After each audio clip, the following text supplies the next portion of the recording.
The Pledge of Allegiance will be led by Buddy Dixon. Please stand. Lord, may your goodness and love be present amongst us today. Come bless our gathering with unity, hope, and vision. Lord, we pray for unity. Build in us all a deep respect for one another so that your church may be one.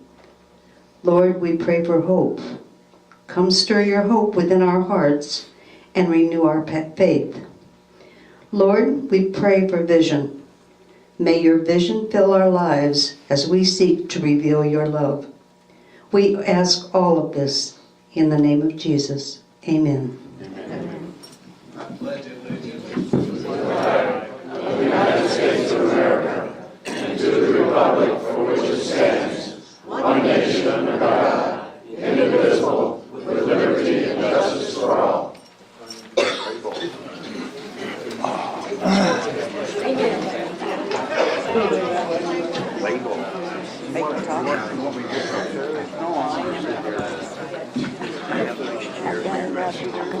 Sorry we're getting started late, but Jeff Meeks and I couldn't stop talking about fishing, so I'm just planning ahead. About fishing propaganda. I guess the next thing on the agenda is recognition of guests. Would like to thank the media. Lewis, welcome. Keaton Gleason, again, welcome. This is your first official. Very good. And we would also like to, Joseph Price, welcome. Okay. And then I'd also like to recognize, even though they got, 7 short hours or 6 short hours before the voting is over, those who have stepped up to put their name in the hat to take on a board position, and I really appreciate what they've done, and the board does too. Tormy Compagna, would you stand? Got to see your face. There you go. David Childs. He may be out getting votes. Okay. Kurt Dinger. Hey, there you go. Dick Garrison. Oh, take the hat off so we can recognize. There you go. Marcy Mermel. Diana Podewils. Did I get that right? You're close enough. Thank you. Stephen Rust. Lloyd Sherman. Lori Street. Okay. And Ralph Turpin. Again, let's give these people a big hand for stepping forward. There's others we want to introduce later, but are there any other guests that I may have missed? If not, okay. If not, we'll move to approval of the order of business.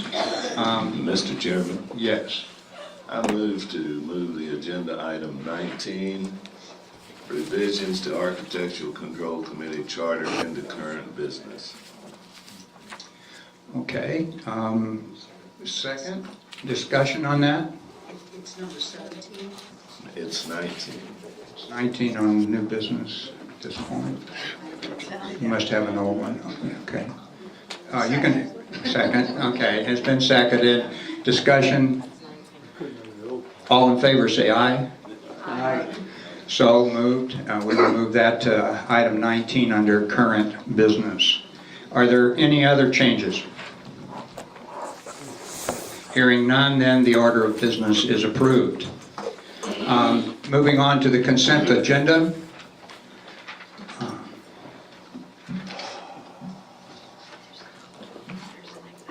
Thank you, Leslie. Moving on to the consent agenda, we have on there ratification of the minutes of the different committees, the annual reappointment of the standing committees, appointments of new people to, the Architectural Control Committee, the Appeals Committee, Recreation Committee, and the Golf Committee, And we're voting on the sunset of the Comprehensive Master Plan Advisory Interview Committee. Are there any items the members would want to remove from the consent agenda? If there is no objection, then the consent agenda will be adopted.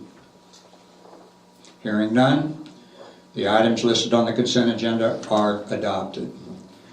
We'll move on then to questions and comments from the audience concerning agenda items.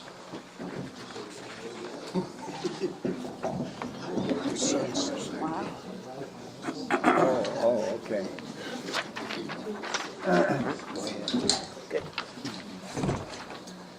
Diana Podewell, 20 San Augustine Way.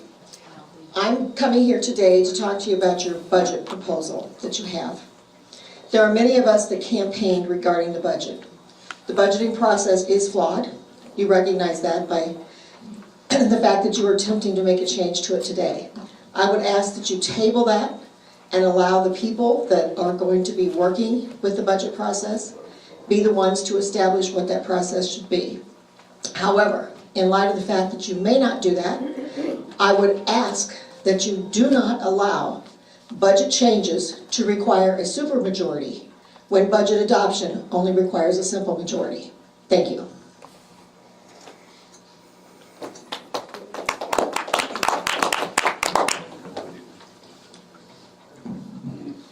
I'm Tom Blakeman, Tupacilla Lane. I'm also speaking about that budget item, and frankly, the new motion for the new budget has me a little confused. The background statement goes into great detail about timelines, board approval gates, and such as that. It also talks about a revised financial reporting format to be presented to the board in March for consideration. Yet the red line version of the budget policy makes some significant changes which do not appear in the background statement, and things which appear in the background statement do not appear in the red line version of the policy to be voted on for change.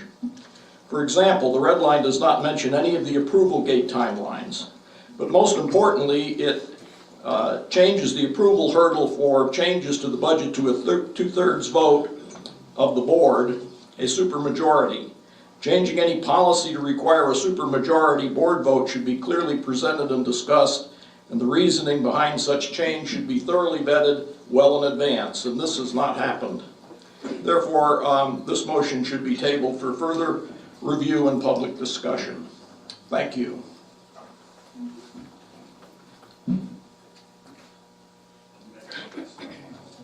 Tormy Campagna, 25 Assabrosa Lane. A group of us sent a letter to the board. I'd like to read that into the record right now. As you are all aware, there's a high likelihood that 3 of the 8 undersigned will be elected to the board. All 8 of us have discussed and agreed now is not the time to approve a $1.25 million expenditure for a new pool. We believe there's a value to a new pool, but just not at this time. There are many other items of infrastructure needing attention before this size of expenditure occurs. The pool decision should be left to the new board. As you know from a previous communication, a recent poll showed that only 11% favored a new pool at this time. We respectfully request that you vote no for any further action on the pool until after a new board is seated. This will probably be the last time I address this board. Out of that 448 people surveyed, 11% wanted a pool, 70% said they never wanted a pool, 19% said maybe later. Let's not saddle the new board with a yes decision, much the same way this board was saddled with the CMP decision last year. If elected, the director's position is going to take a significant amount of time. Like Tom Weiss once said, he gave up 3 years of his life for what is usually a thankless and non-paying job. If I'm elected, it'll probably take 20% of my remaining years. 3 versus the 15 left. But it'll be worth it if my involvement betters the village. Let's not make the director's position any tougher than it will be for the next 3 directors, whoever they may be. Thank you.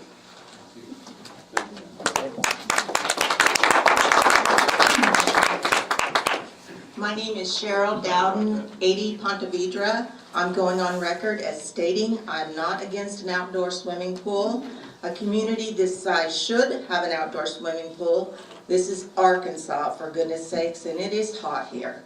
What I am against is a pool at this time. With the massive amount of deferred infrastructure debt we have, it is irresponsible to build a pool now. We are looking at options to borrow money to pay for necessary repairs, or in other words, needs. An outdoor swimming pool is a want, not a need. It is irresponsible to borrow money for needs while we are spending money on wants. This is just one more amenity that will be on the list of subsidized amenities. Thank you.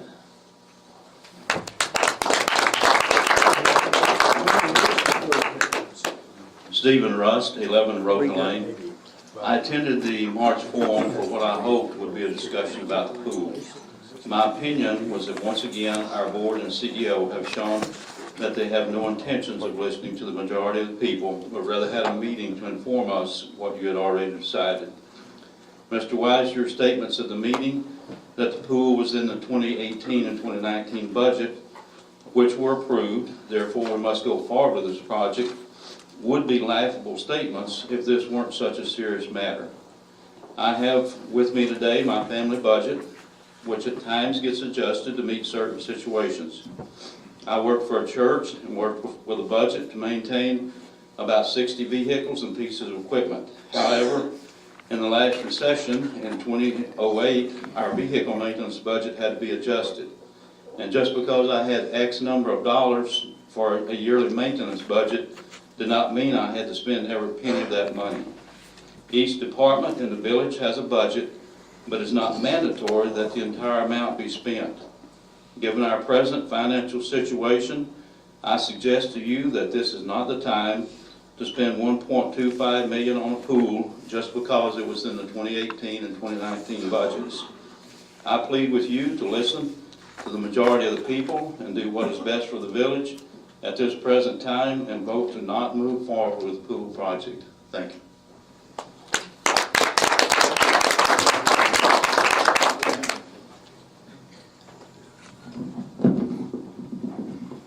Kirk Denger, 1 Soga Place.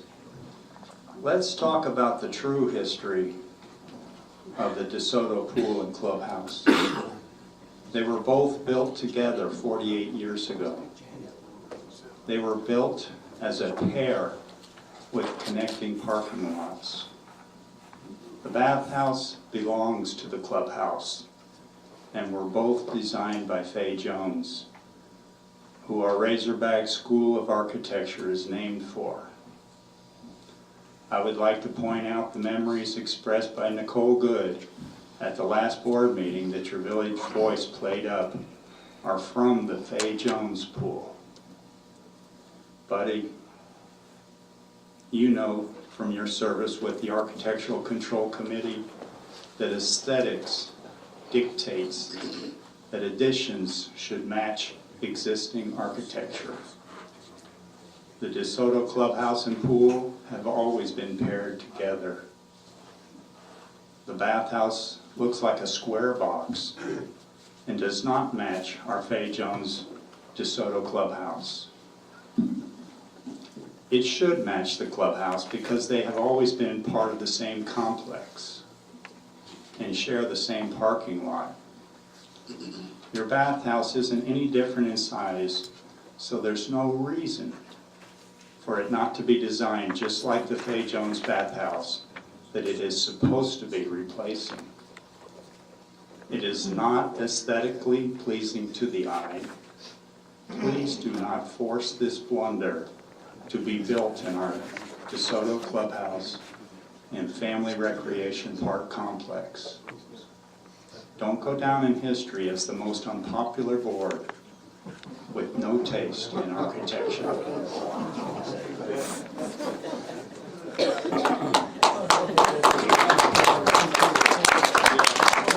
Good morning, my name is Louise Henderson. I live in Hot Springs Village. I noticed the names of the elite ad hoc comprehensive master plan committee, interview committee that was appointed by the board chairman. We've also been provided with names of individuals the interview committee selected to serve on the comprehensive master planning committee. Advisory Committee, excuse me. It was strongly recommended during meetings here and other places that an advisory committee be a diverse committee consisting of members for, against, or otherwise the comprehensive master plan. Also, that these committee members come from different areas of the village. Many villagers do not know anyone recommended for this important advisory committee.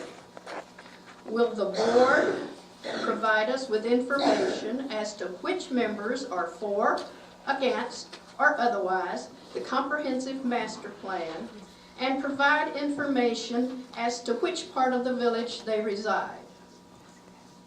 A second note is that I also feel very strongly that our elections for board members should be handled in the same manner as the proposed election for the declarations and articles changes were handled, with regard that the ballots be identified. Thank you.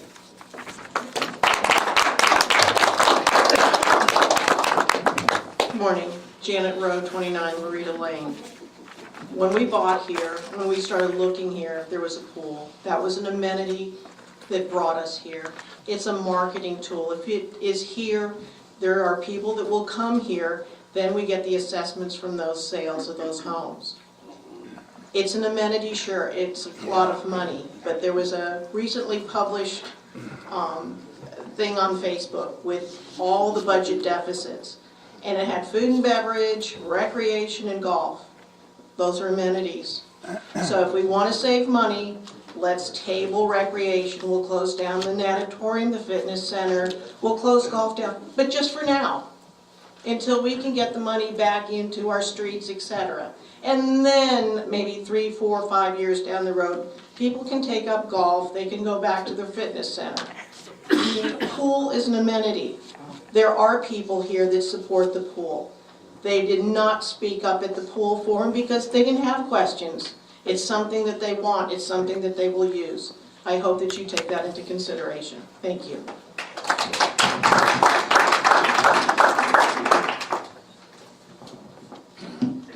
Pat Poacher, 34 Ruedo. I've spoken to the board before about the outdoor pool, and I just want to speak again, listening to the remarks this morning. You know, you've listened and you've taken input from the community despite what some of the other speakers have said. Basically, for the last 9 years, we started in 2010 knowing that our pool was in trouble. And the last couple of weeks, you've gone above and beyond taking input from the community by having a forum and a Let's Talk. I thought at the forum the board made an excellent presentation about why they should move ahead. And I just want to thank the board again for moving the outdoor pool forward last summer and for putting money in the budget last fall for it. We have the money. It is there. And I've been at a couple of board meetings now. I've listened to the things about the infrastructure. I know people are saying we don't have money. But it seems to me that when Jason presented his issue about the culverts and the water and the sewage system, we have now gotten on top of that issue. He is making a plan so that we have it. It's an ongoing project. We'll never be done.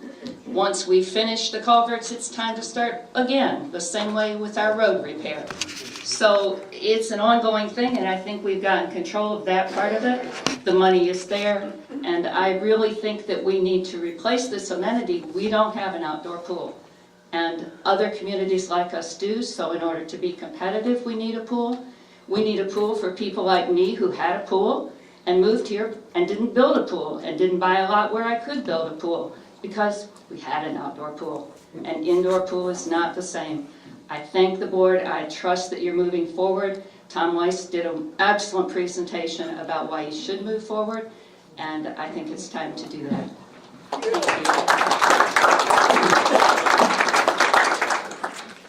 Anyone else? Being done, we'll move to the next business in order, which will be the CEO's report. Okay, since we have a very full agenda, I'm just going to hit on 3 very quick items, which are important. First, staying connected. We heard a lot of people today, we hear a lot of people talking about the board and staff communicating, being transparent, etc. So I just wanted to cover a few ways that people can help to keep themselves informed, and not only keep themselves informed, but offer opinions of additional ways that we can help them stay informed and we can help communicate. So we've been, as everyone knows, our bylaws state that any property owner in good standing is able to come in and inspect our books and papers. We know that policy. We've been talking about that policy for a while. And so I invite you to do that. Those people who have detailed questions, we know what our policy states today, that personnel matters and membership matters are private. That is what our current policy states. The staff will uphold that. Absent those two items, please, you want to come see a canceled check, you want to come see a bank statement, you want to come see detailed transactions, Liz is the person to make an appointment with. Beyond that, though, what can you find, what can we find online? What are we doing? This is one of the things that the board directed me to make sure that we focus on this year, stay connected. So on our website, the new website, explorethevillage.com, in the top right-hand corner, there's a tab that says Member Resources. When you click on that tab, you have access at your fingertips, at your own leisure, of all sorts of things. I think one of the most important tabs within that file system for both the board and the community and even the staff, I hope you all are going there as well, is the Governance tab. And when you click on the Governance tab, you will find information on our financials, our budgets, committee minutes, board minutes, and all of our governing documents, starting with the Articles of Incorporation down through all of our policies. So lots of information there about how we conduct business, both at a board level, a staff level, and at a committee level. Some of the other things that we've been doing, just to report to the board, to stay connected. You all know about our Friday digests, of course. I'm going to invite the community to be sure that they sign up. You can do that through explorethevillage.com. Joseph, thank you very much for your preparation of those each Friday, and for Joseph has been giving a great balance between not only local items of interest, but also regional items of interest. So for those people who want to go and do a day trip somewhere else or something over the weekend, he's offering that information. I invite everyone, if you have a notable item coming up, whether it's a POA sponsored event or otherwise, that you share those with Joseph, and he makes a decision about what he puts in and when. Also, really proud of our fire chief, Chief Miller. He recently joined Nextdoor, and through some work with the leads on Nextdoor, he was able to, he and Chief Middleton were able to get kind of a public safety realm for Hot Springs Village so they can communicate out using that platform. Of course, you all know about our Code Red, I hope, and I hope that everyone is signed up for the Code Red alerts should anything happen. But this is just one more tool, an alternative communication platform. I want to also congratulate and thank Police Chief Ricky Middleton for his Coffees with the Chief. I think those have been very well received. There's a lot of great information there, and I encourage everyone to continue doing that. I mentioned the standing committee minutes, and would again just I put here in the notes that link on our website where those things can be found. As we know in our policies, committee meetings are open to the public, so when the community has a specific item of interest, whether it's recreation or golf or whatever the topic may be, that's really the front line spot where the community can come and engage not only with their neighbors, the volunteers on the committee, there's also a board liaison there, there's the staff liaison. That's really kind of the front line of getting your ideas heard or your concerns heard. The board asked to make sure that all of our meetings and forums are recorded. You can see they are today. Each of them have been the Let's Talk, the Forward Together forums. Those can be found on our YouTube channel, which is HSVPOA. Hopefully everyone's connected with us on Facebook, LinkedIn, and our Instagram pages. We do daily and weekly posts there on items of interest. And then finally, there is a contact page on our website. So If anyone has a specific person they would like to get in touch with on the management team, all of those are listed. If you ever receive an email from me, you know that my personal cell number is in my signature line, and that's intentional. And so hopefully these are all ways that we can stay connected. And if the board thinks of other things that would help improve, continue our quest for transparency and two-way communication, we're open to that. Next, I want to talk about broadband and an exciting development. You know, since we're not a governmental entity, we don't qualify for most, what I'm going to call normal municipality funding types, right? And we don't qualify for most grants because we're not a traditional 501c3. Because of our gates, we are what's called a mutual interest organization. So we're not for the public benefit because our gates give us a private community status. So we've been searching, the staff have been searching for all sorts of interesting ways that we might find some programming, some grant funds. And we came across an AARP grant. It's the AARP Community Challenge Grant Program.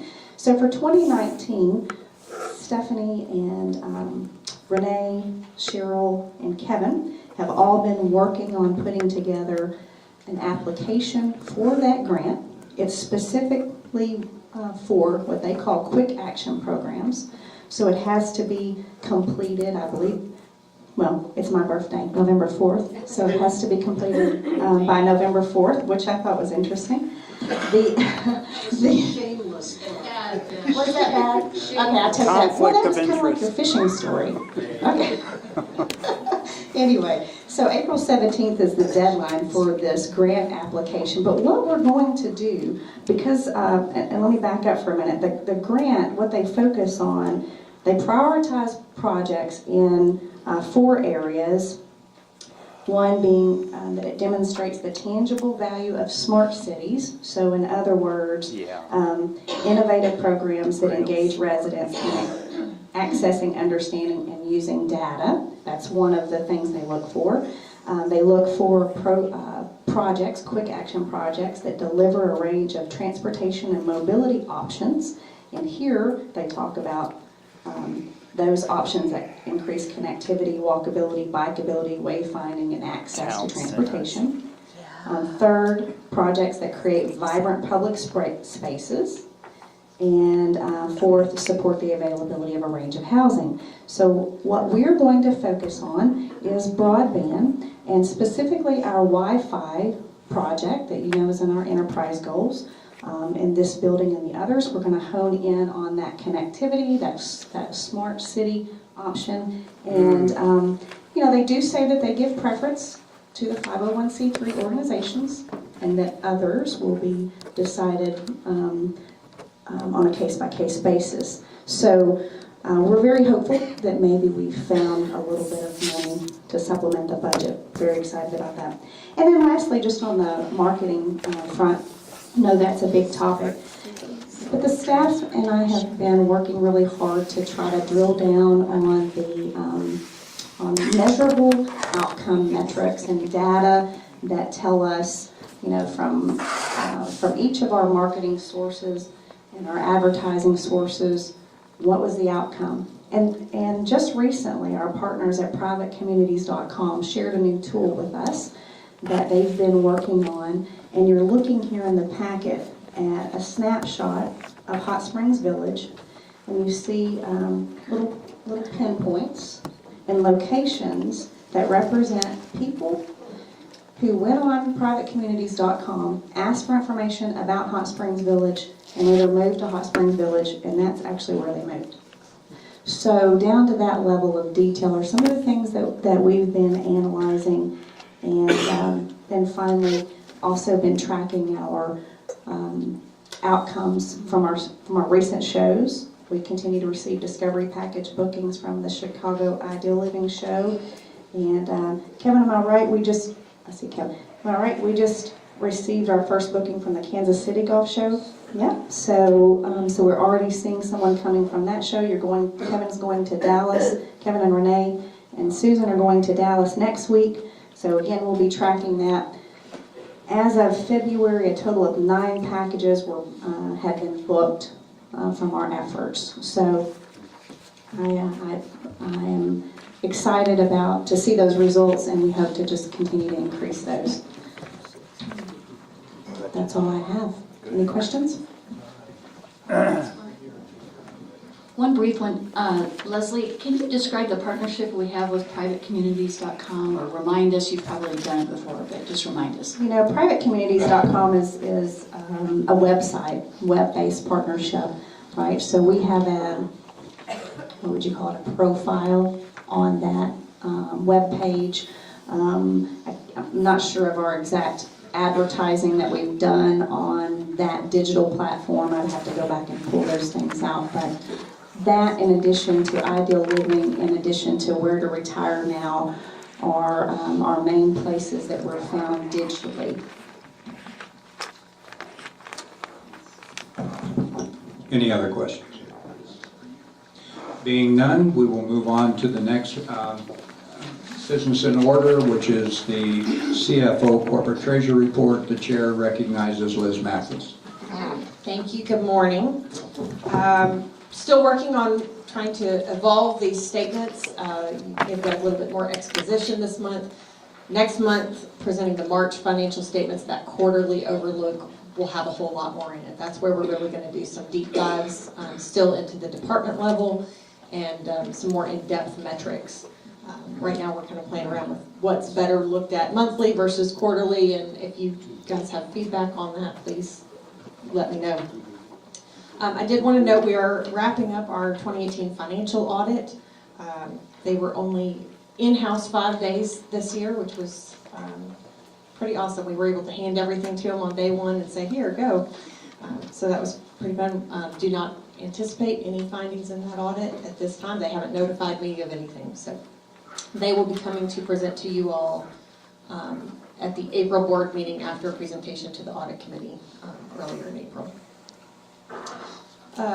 Early in the year, operating results, a little bit, we've got 2 months under our belt, so there's not a whole lot in there. But we did take a look at that, and everything's looking pretty well so far. We have increased revenue in several areas. Annual pass sales were trending as expected for the most part. There's some of those that just don't come in during the annual renewal period. We did see some increases over prior years this time of year in pet registrations and boat decals. We've done a lot of compliance work in that area and will continue to. But they're still not to last year's levels because boating season hasn't started, and we'll see a big uptick as the summer comes on, and we've looked at those trends over the years, and that's pretty typical. Our cash and our equity positions are remaining strong. Our total liabilities have decreased since the prior year. So while we took on a little more debt early in last year, our liability position has actually decreased from the prior year, despite taking on some more debt. So that just goes to show we're paying it down pretty well. We need to continue to focus on repairing and rehabbing and replacing our aging assets. We took a real hard look at our depreciation last year, and we have that goal to maintain our equity level or increase our equity level. And we also have a goal to make sure that our depreciation doesn't outpace our spending. So depreciation was down a little bit last year, but we also started spending again for the first time in several years. So you kind of see this swing between our cash position going down, but our liabilities are going up, or not our liabilities, our equity are going up. Leslie just got bug-eyed at me earlier. No, our equity position is moving up even though our cash position is moving down, and that's because we are repairing, replacing, and rehabbing aging assets, which strengthens our balance sheet. The catch to that is that we finally start repairing and replacing these aging assets, our depreciation expense is going to go back up because a lot of these aged out a long time ago. So I anticipate our depreciation increasing over the next year as we've started replacing last year, which means our spending on those capital items and repair and replacement needs to keep pace with that. And our budget, the way we're budgeted, will keep pace with that. If we make significant changes and decide not to spend what's budgeted, we're looking at a little bit different position there. So that's something we'll be keeping an eye on.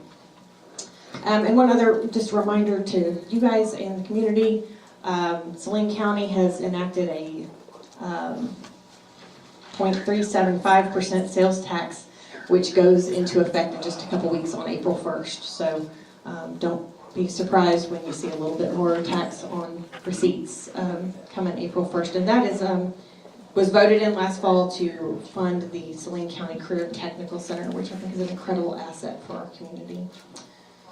Just a couple points on the actual financial summary. As we talked about under cash on page 2, you will see that total cash and cash equivalents has gone down. But if you look down at the bottom of the page, you see that long-term debt. And the property owner equity has actually increased 2% over the prior year. So that is anticipated as part of that cash spending. We had several years where we didn't spend hardly any of our capital, so we have a lot of prior year rollovers from 17, and we will have some that we'll present to you next month, rollovers for 18, after we kind of get the ending of the year picture, in addition to the funds that were escrowed, which are just now budgeted to be spent in 19. So we've kind of got a couple pieces compounding there on the cash picture. Our assessments receivable, still down a little bit from last year, but we're starting to see a trend moving back in the right direction there. I did kind of take a look at some of those balances, and just to be aware, about half of our bad debt balance, or what's accrued for bad debt, is related to NIPI and those successor entities that are tied up in that lawsuit. So that's being handled on the legal front. There's some other actions being handled on the legal front with multi-lot owners. And then a lot of it's just people, and then of course we've got properties with COSL. So there's kind of a whole mix of things going on there, and we're trying to figure out strategically how to approach each of those different scenarios and how can we improve there. If you will move to page 3, the very top, just the total excess before depreciation is up about $316,000 on our statement of revenue and expense, and now we're talking our P&L from the prior year. So that's a pretty good sign. We've got subsidies, revenue increases in public works, public utilities, lakes, food and beverage, and golf. So that's a good sign there that we're moving in the right direction, and that 2019 is tracking well and ahead of where we were last year. Down at the very bottom of the page, on page 3, I just wanted to point out we have had 13 new properties switch from unimproved to approved since January. That's huge, and I don't think we've seen that level of conversion in quite a while. So the permits from last year, they're finalizing and they're switching. So that ultimately adds to increased revenue for the association. I also wanted to talk about that conversion rate for the discovery packages. I kind of added that in a little bit clearer this month. This is going to be an ongoing number. We kind of took a look at it different ways, but discovery packages from last year could become part of that conversion rate this year. So this is going to be an ongoing number that looks at all of the discovery packages over time and how much have converted. So for not even having a year under our belt, a 15% conversion rate is pretty great. On page 4, just a note on golf revenue in particular, that our playable days are up, our revenue per day is up, our total rounds are up, and our revenue per round are up. So looking at a much better year in golf so far. It's beautiful outside, hopefully it stays that way. But we also took a little bit deeper look and looked at the member rounds that were not related to annual passes are up about 703 rounds, and those guest and public rounds are up about 215 rounds from the previous year this time. So that's a lot of where the trend upward is coming from. There's notes there on other revenue, but if you want to flip to page 5 on the expenses, administration, community development, public safety, public works, and golf are all showing reduced operating expenses from the prior year. There's some increases, but in public utilities, they've done some major maintenance on our sludge management system.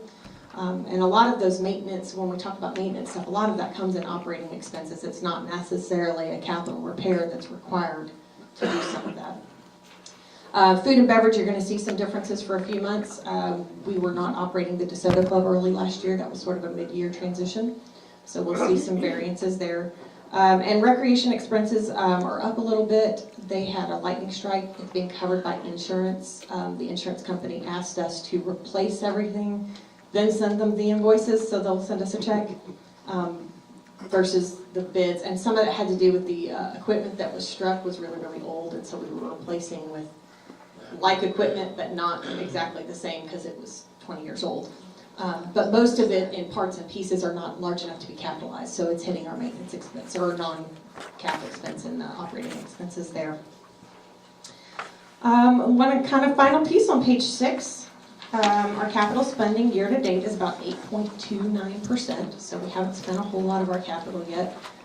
Right now is the time of year where we're working on RFPs and proposal and clarifying specifications to go get bids. So anticipate in the next several months that any larger projects obviously will be coming to the board for a final approval as we wrap up all the details on those and make sure we've done our due diligence. And then there is a note there of the anticipated capital budget rollover that will be requested next month. As I said, next month in your packet, in addition to after the audit is completed and we have those final year-end numbers for 2018, we'll have a presentation on what money is left and maybe some recommendations on what to put in reserves. Obviously the budgeted amount, I know right now that we've got enough to put all of the budgeted reserve amounts in reserve, and we've covered all expenses, and there will be funds left over to be rolled over, and we've taken this into consideration here. That's pretty much all I have. Do you guys have any additional questions? I understand there's 21 homes or living units that are under contract to sell.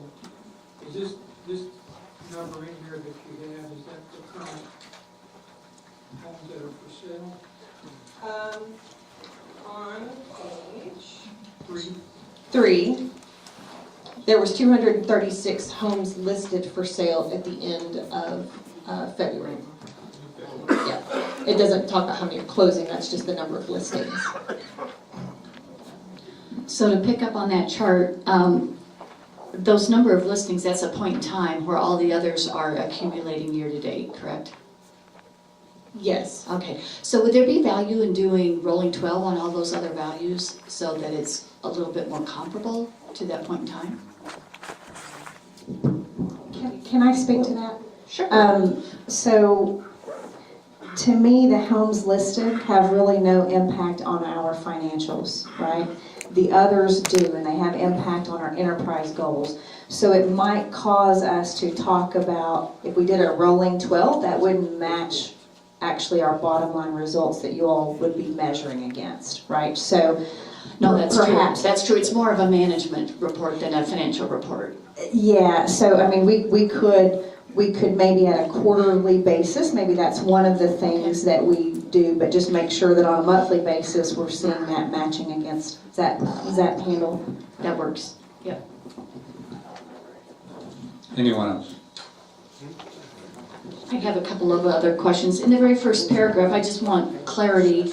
The last sentence, up page 1, paragraph 1, page 1. It says, at the conclusion of the 2018 financial audit, we will also present a financial summary for 2018, which will include recommendations for adding to our reserves and capital rollover. And you spoke to that.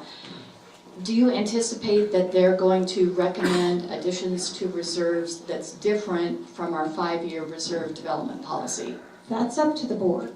So the auditors won't make that recommendation. That is a board decision. So what will probably be on our summary sheet that we give to you to review is the budgeted, and then what we're requesting to roll over on capital, and then there will probably be a balance remaining that the board will have to decide what to do with. And in prior years, we've made recommendations to that. If we, keeping in mind our equity policy, our depreciation policy, so we're going to take a look at that and say, okay, we know exactly what we want to roll over for what purpose, for capital spending. Of the remaining amount, do we recommend that it goes into a reserve, or do we need to come back and look at, are there other capital spending? Or have we identified, for instance, new spending, the culvert projects and those types of things? Are there things that we want to earmark? So we'll make some recommendations, and then the board will have the flexibility to decide what those do. Okay, I asked only because it says that the audit will include recommendations, so that's why I thought maybe the auditors were going to speak to that. But it says we will. Oh, okay. Right. Okay, got it. And it's just based on the audit being completed and having final numbers for 2018. Okay, very good. And then on page 2, right above long-term debt, you comment there's been a recent increase in properties being purchased from the Commissioner of State Lands, and staff have been able to collect past due assessment on many of those. How does that work when the property's in the Commissioner of State Lands' hands? Well, we actually have a new land commissioner, and Renee has been able to establish a really great relationship with him and with the way they're changing now. So they're actually notifying her when those properties are being bought, and she's been able to send out information and payment coupons and things like that to the new property owners, and then in addition be able to collect some of those past due assessments. And so is the purchaser of that property obligated to bring those past due assessments current? No, Not necessarily. I didn't think so. So that's why I was confused by the statement here. Yeah, so our declaration states that it's a personal obligation of the purchaser. So it depends on at what time it was purchased, right? So I think that's the timeline when we're talking about the past due, because we're accruing it. We don't know who owned it, and all of a sudden a new owner purchased it a month ago. They now owe for that month ago, for the time period they owned it. Does that make more sense? Yeah. Yes, and they may have bought it 6 months ago, and we didn't get notification when they purchased it 6 months ago, and so we're able to collect at least that last 6 months worth. Okay, anyone else? Being no further questions, we'll move to the next business in order, which is a report from the Garvin County, Arkansas Waterworks and Sewer Facilities Board. And our ever popular General Tom Arwood is going to make that. Major General Tom Arwood, excuse me. You're going to make me pay double this week, aren't you? I appreciate the time. We've watched our village and have a lot of facilities, and particularly in our water activities, improved and replaced over years. One of the things that Leslie and I talked about is that, do you really know there's such a thing as called the Facilities Board for Hot Springs Village? That board came about because of a bond issue that was put out by Garland County. And Garland County identified the needs for improvements in the facilities in Hot Springs Village, and that the income from this bond issues could be applied to that. In order to do that and then have, quote, oversight and management, then they required a facilities board to be established. And that was established in 16. In fact, we all went up, and Leslie and we all had to get sworn in at the Garland County headquarters and so forth, and created the board. The board now is actually 5 members. I'm the chairman. Don Gooch, who is with Arvest Bank, and many people know him, is the vice chairman. David York is secretary treasurer. He's from Hot Springs. Tom Bryant, which is one of our residents. And also we lost one member within the last year, and are in the process of replacing him, and we couldn't do better in my mind, because it's Larry Griffin. And if you're familiar, Larry Griffin has been the JP in Garland County for 2 sessions and just came off. This board overlooks what the village wants to do when funds are made available from these bonds. And I'm not going to give you exact figures because I'm not here for that, but it is a lot of money. And you've had the reports from Jason and his staff over the last year of all the improvements that we're talking about, any of the plants and the activities in our water tank. Facilities board. The staff has done a great job, and we've had a little challenge from our standpoint because they do their homework so well and then they expend it. Now, we will not go away. We will stay as a board continually. And in fact, we elected the new officers, and I'll stay again as the chairman for this next year, and Gooch will still be vice chairman. The activities, now just give you a quick shot. Last time we met, when funds are made available from this bond issue, then we are notified that there's money available, and do we want to use it, what do we use it for? In this last meeting in January when we talked about it, we were provided the information. There was $16,000 that we could have if we had a viable project. And of course, we did, and Jason identified it, and after we identified it, we approved it, and then said, you know, send us the money so we can do it. So my purpose this morning is, if I didn't think, we didn't think, we quietly sit in the corner and work with Jason and staff. I could not say anything more positive about Jason and his staff and Liz, who's been very supportive of us. This is general information, and if someone had something else at some time, I'd be more than glad to take it up. Thank you, Tom. Any questions for Tom? Yes. So I just want to publicly thank you on behalf of the staff for diligently reviewing that and keeping us all in check. As we all know, the importance,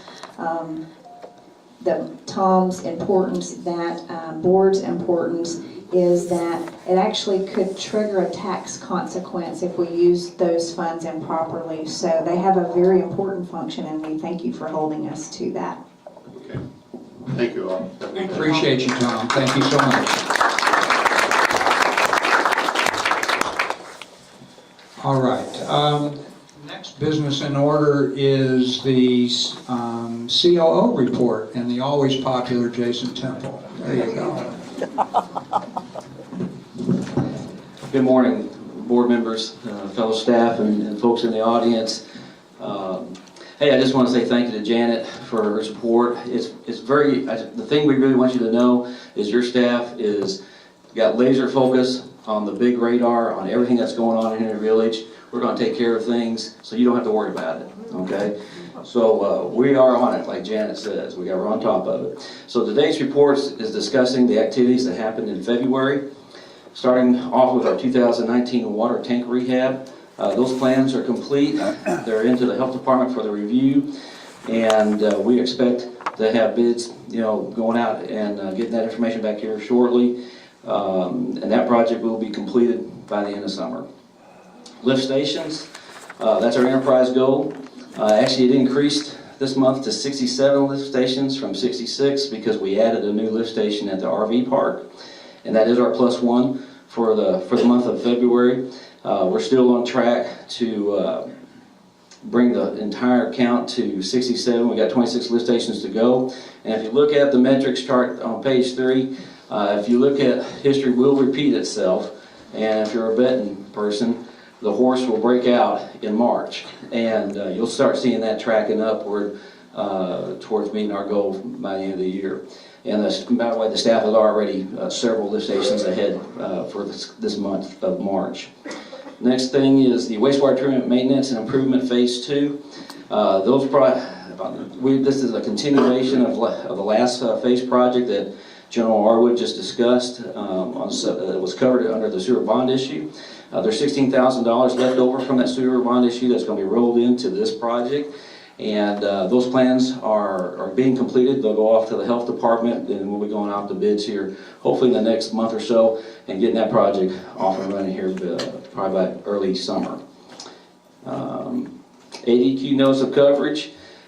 This is just a general piece of information. Both of our wastewater treatment plants have a no exposure exclusion under the Industrial Stormwater General Permit ARR 0000, a bunch of zeros there. It is a general permit, and because we keep all of our chemicals covered, we don't have to do the extensive individual permit, and so this is just a general permit that gets renewed every so often, and we're good to go there.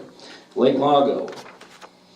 Lake Lago is looking good. We've had 2 large pumps out there at the Middle Fork Creek intake structure have been pumping for 2 months.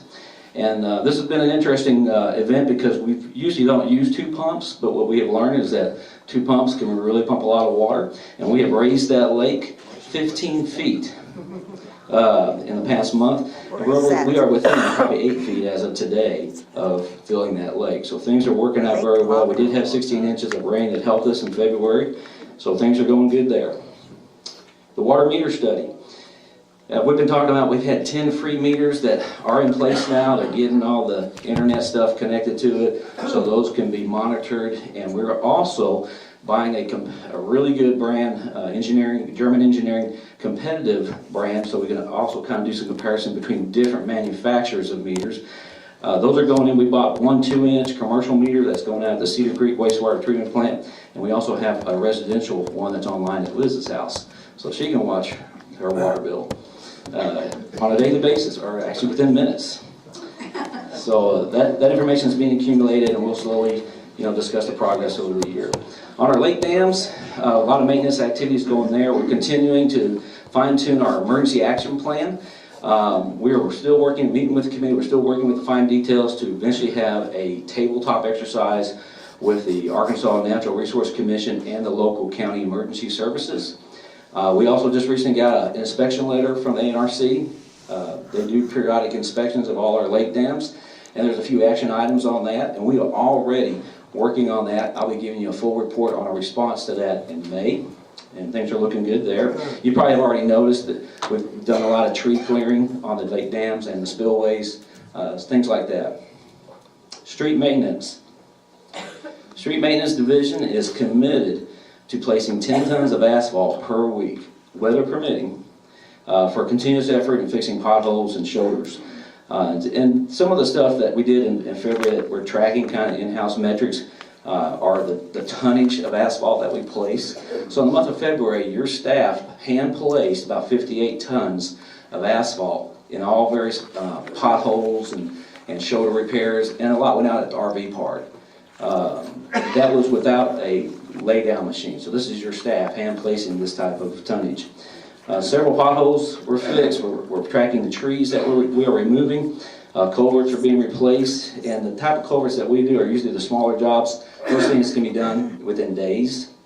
We're fixing drainage ditches. We removed one illegal dump, and you're going to start seeing some of the signs being replaced. We have a lot of signs here that are old.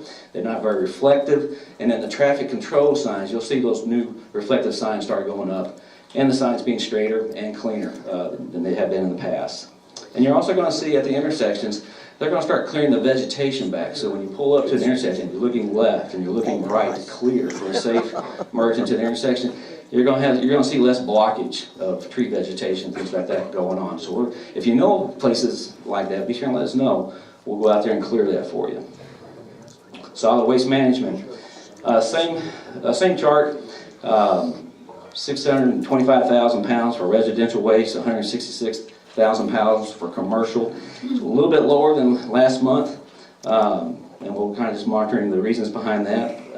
And one thing we're also going to note is we're going to try to show that we are recycling. The POA recycles a lot of metals in their metal recycling bin, and we have recycled in February 8,000 pounds, 17,000 pounds to date. And so we are trying to be good stewards in-house. The aluminum is being recycled by the animal welfare. We're going to try to get that data too, so we can kind of also show the accumulation of that recycling of that aluminum metal. Ground maintenance. Hey, these guys are a bunch of busy bees. They're out there in all the landscaping. They replaced 20 golf signs. They're painted or repaired. They're doing their annual spraying for weeds and pre-emergent. They placed 200 cubic yards of mulch, helping that landscaping really pop, as they say, out there, so it looks really nice. And they also were involved in resurfacing the clay tennis courts and putting down the new lines. So they've been busy during the month of February. Building maintenance, they're keeping up with all their work orders. Some of the highlights and some things, I have these staff, they turn in a very detailed breakdown, and I'm looking for interesting things that kind of jump out at me. They replaced 2 HVAC units at the Coronado Center. Those were those old R22 refrigerants. Very costly to change out that gas, so they went ahead and just replaced them with a new modern air conditioning unit. They changed out 83 bulbs here in the village, And you're going to see that, it's kind of an interesting number, because I think we'll see that trending level or start going down as we replace those bulbs with LED lights. They'll last longer, require less maintenance. And the last thing, something I had no idea, but they have 79 POA garage spring doors were oiled in February. I didn't know you had to oil your garage door. And it's very simple. You spray it on the springs when it's open, and you spray it on the springs when it's closed. Do that once a year, and you got it covered. So go love your garage door this month here a little bit. Fleet management is keeping up, and that concludes my engineering report. The metrics are following there. Any questions? Any questions? Jason, I got a couple. The announcement by Energy on the new meters that they want to put in statewide, have we gotten any information on that? And do we know if First Electric is considering the same thing? That's a good question. I'll ask Mark Hunt about that. But no, I don't know any information about that at this time. Well, maybe the board can get Mr. Henry to talk to it, because they have a number of announcements, he told me at one time. Recycling. I saw something the other day that a lot of cities are pulling out of recycling because I guess the Chinese market is drying up. So I don't know what that means for us.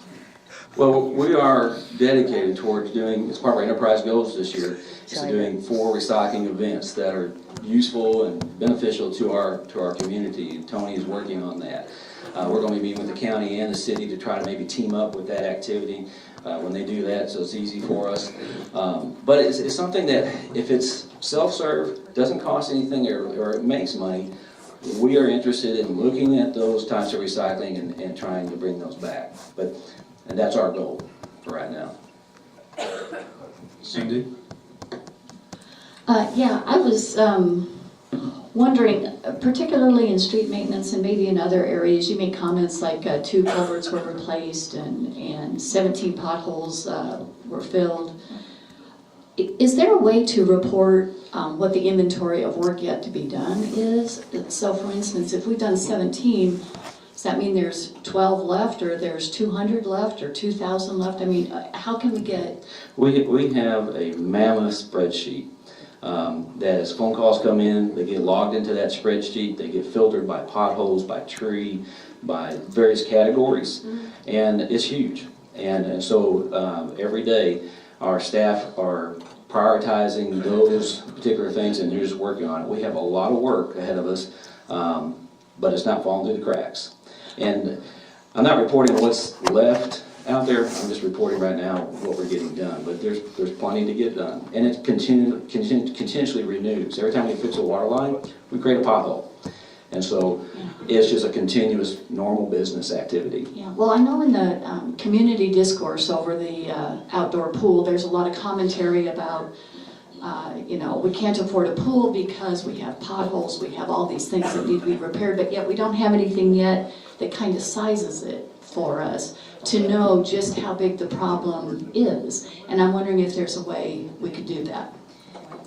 Yes, is the answer, and I think the place for it is as we look at our quarterly reporting that we identified. I don't think we want to get so far down in the weeds at this table that we lose sight of our major important things, but I would think that we need to begin identifying what are the number of culverts left, for instance, when we figure that out. As Jason said, the pothole number, it changes tomorrow, so I'm not sure maybe that's a metric, but as we talk about what we report quarterly, I think it would be very nice to say, what's the end result? Right, thank you.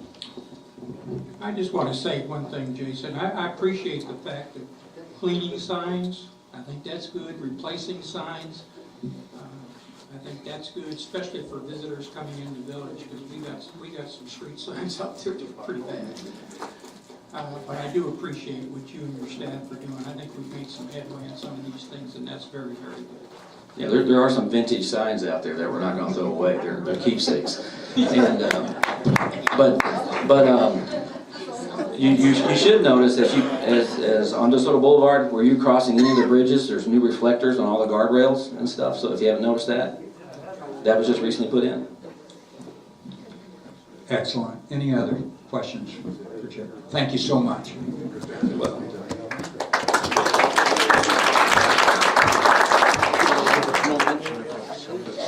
All right, we'll move now to current business. We'll begin with the outdoor pool replacement motion, and the chair recognizes Director Luring. Thank you. I move to authorize the pool project as detailed at the February 2019 board meeting using the criteria established by the board in their June 2018 board meeting with the following directives to management. Number one, the total project shall not exceed $1,251,546, which shall include purchases and services performed both internally and by third parties. Number two, the project will be funded using cash carried over from 2018 results in the amount of $751,546, and the remaining $500,000 as approved in the 2019 budget.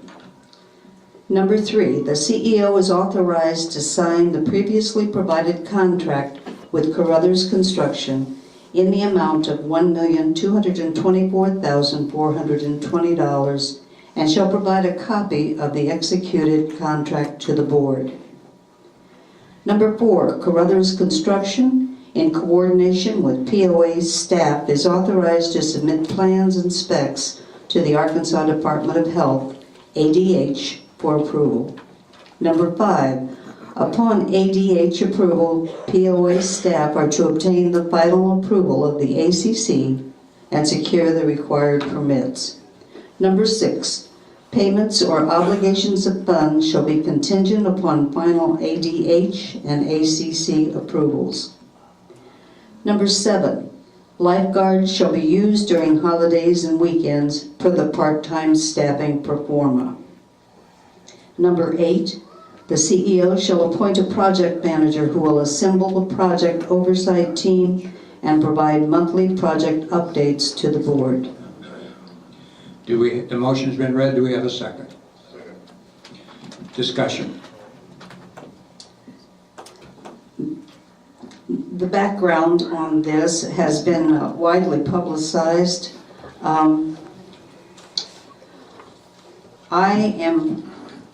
have done a pros and cons list personally on this particular project, and I'd like to share some of those with you. I do think of this pool project as infrastructure and now deferred maintenance. The pros is that it will increase property owner value. It'll take care of deferred maintenance. It will add to the West End renovation and increase in area property values, because removing the pool would be similar to removing a lake in front of my house or a golf course in front of your house. It's a gathering place and an area for socialization for adults and young people. Many people in the village and probably out of the village want the pool. A community pool is expected in an active lifestyle community such as ours. There is a health benefit for adults and young people. Swim lessons are valuable and can keep those youngsters alive. Employment opportunity for adults and young people. It enhances activity in the DeSoto Recreation Center area. If delayed, the cost would be greater as time goes on. The 2012 bid of $1.2 million was for a 5,000 square foot pool. That compares to the 2019 $1.25 million for under 3,000 square foot. The cons. The expenditure of $1.25 million in rollover and budgeted funds. The second one is many do not want the pool. I am in favor and will vote for the pool. Anyone else? Well, I think it is, the things she stated are pretty good, but I want to talk about one other thing too. We have spent a lot of time in updating that area. The putt-putt golf course, the pickleball, the basketball playground, the clubhouse, and the pool has always been kind of the last part of that. That is a very nice area that a lot of people see when they're driving by and a lot of people visit. So I think it is important to us. Anyone else? Chair recognized. After many years of discussion, the board has finally agreed to building a pool subject to specs and drawings which were requested, received, reviewed, and are awaiting the approval of this board to proceed through the quagmire of red tape before construction actually begins. This pool will replace an amenity we've had many years before its failure, 10 years after its planned life. As noted, it will add value to our community and will serve as a community gathering place for the young at heart. It will also be one of the least subsidized amenities we have. I have been a resident for almost 24 years. I don't golf, I don't fish, and now I cannot use the trails, the natatorium, the pickleball, the tennis, and I will not use the swimming pool. But I will be proud to list the pool as one of our finest amenities while I am promoting the value of this village to all who will listen. I support a yes vote.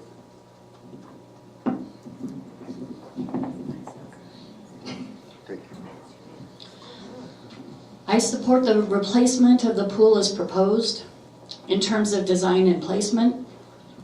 I've satisfied myself that the funds are available in the requested amount. However, in the 9 months since this board issued its unanimous instruction to staff that brings us to today's vote, some new financial circumstances have come to light, notably the continuing rise in assessment delinquencies, the continuing challenge in meeting golf revenue expectations, and early indications of the need for a multi-million-dollar culvert repair or replacement initiative. In my view, I do not recommend delaying or disapproving the pool project merely as a result of these financial challenges, which the board must address in 2019. However, I do feel that this board's duty of care responsibility includes assuring that no more funds than necessary are committed to the outdoor pool project, especially given this recent financial information. So I offer an amendment to the motion with gratitude to all who have worked so hard to bring us to this decision today, and I hope we can move forward with this approved amended motion. And here's my amendment that I offer. I move to amend points 3 and 4 of the motion to approve the pool project in the following fashion. Point 3, the CEO is authorized to sign the previously provided contract with the lowest of at least 2 qualified bidders in an amount not to exceed $1,224,420, and shall provide a copy of the executed contract to the board. And point 4, the lowest qualified bidder, in coordination with POA staff, is authorized to submit plans and specs to the Arkansas Department of Health for approval. Would you please hold your... Thank you. Is there a second?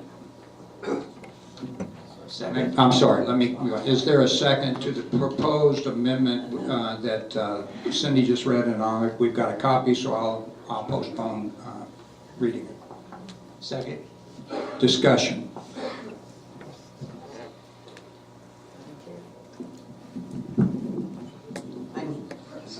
Yes.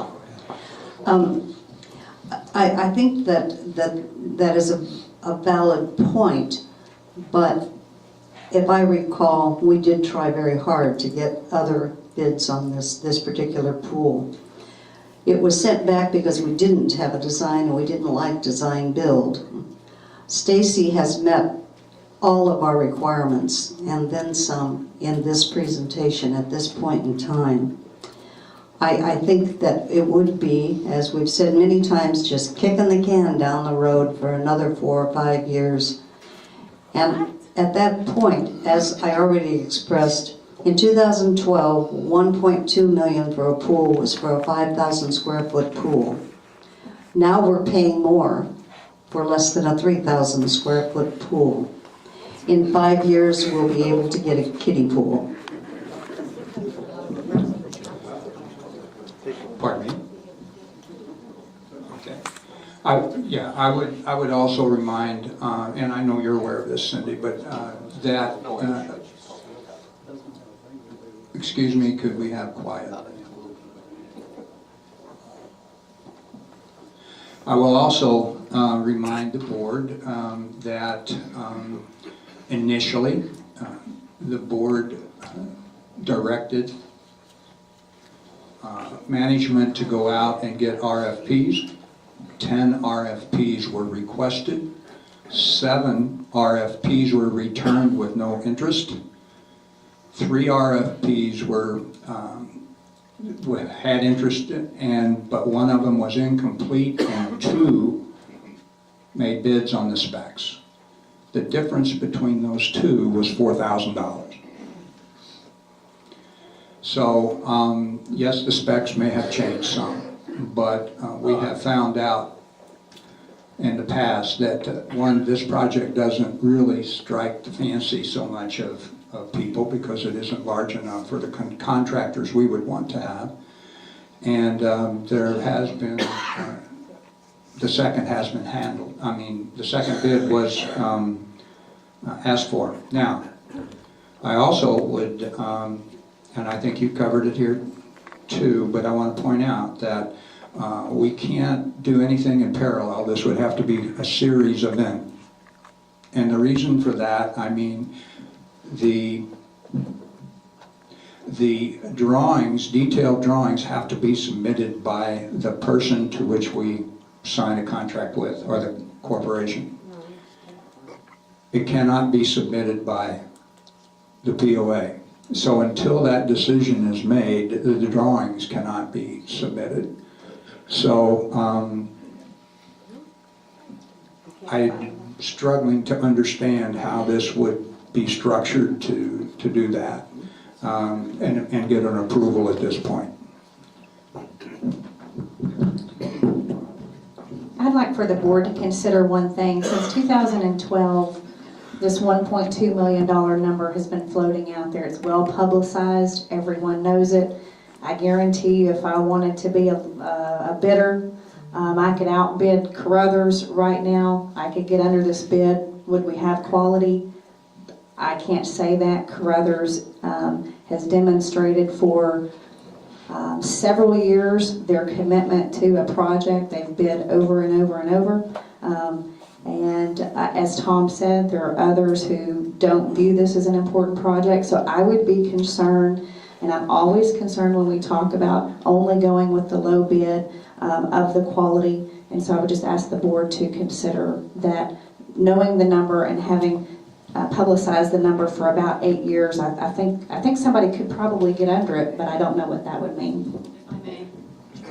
So that's an important point, and I agree with you, and that's why I phrased my motion to say the lowest of at least 2 qualified bidders. The goal there was to not sacrifice quality for cost. Okay, thank you, Cindy.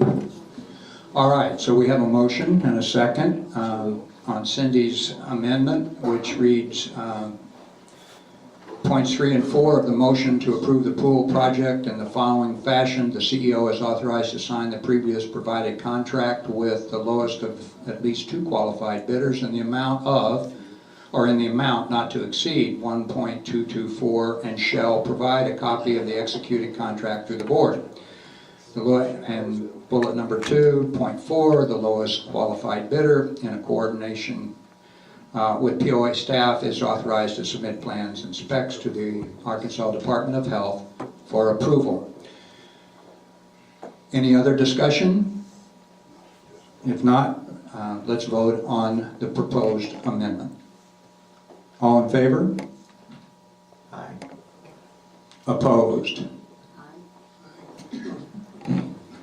Okay, so the amendment does not pass. So we'll go back now to the original motion and ask if there's any further discussion.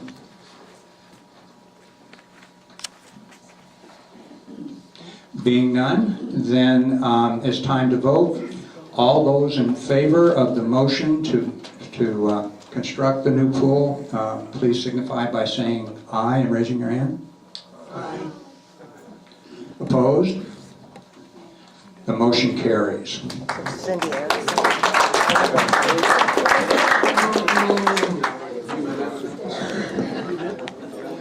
Moving on to the next order of business is revision to Chapter 1, Article 2, Budget Policy. The chair recognizes Director Erickson with her tan, excuse me.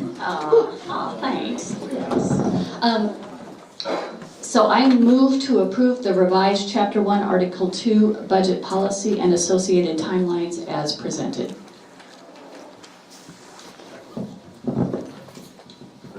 Okay, so we have a second.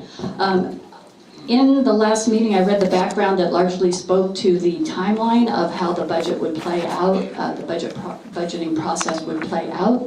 What I didn't spend time on last month was speaking to the policy itself, a keynote portion of which is Section 1 of the budget policy, which speaks to the need and the importance of the board and the CEO working collaboratively together early in the year to determine strategies, 3-year strategies on a variety of different topics, which include and will have particular focus in this coming year, includes revenue strategies, deferred maintenance reduction strategies, and marketing strategies. That's on the agenda for this year. But in addition to that, over time, to develop strategies in terms of reserves, subsidization, new commercial, operational, and residential development, land acquisition and divestiture, and debt addition and reduction. That was a key adder to the budget policy that I feel is pretty important as we work as a board and CEO collaboratively on these strategies, which in turn will inform the budgeting process every year later in the year.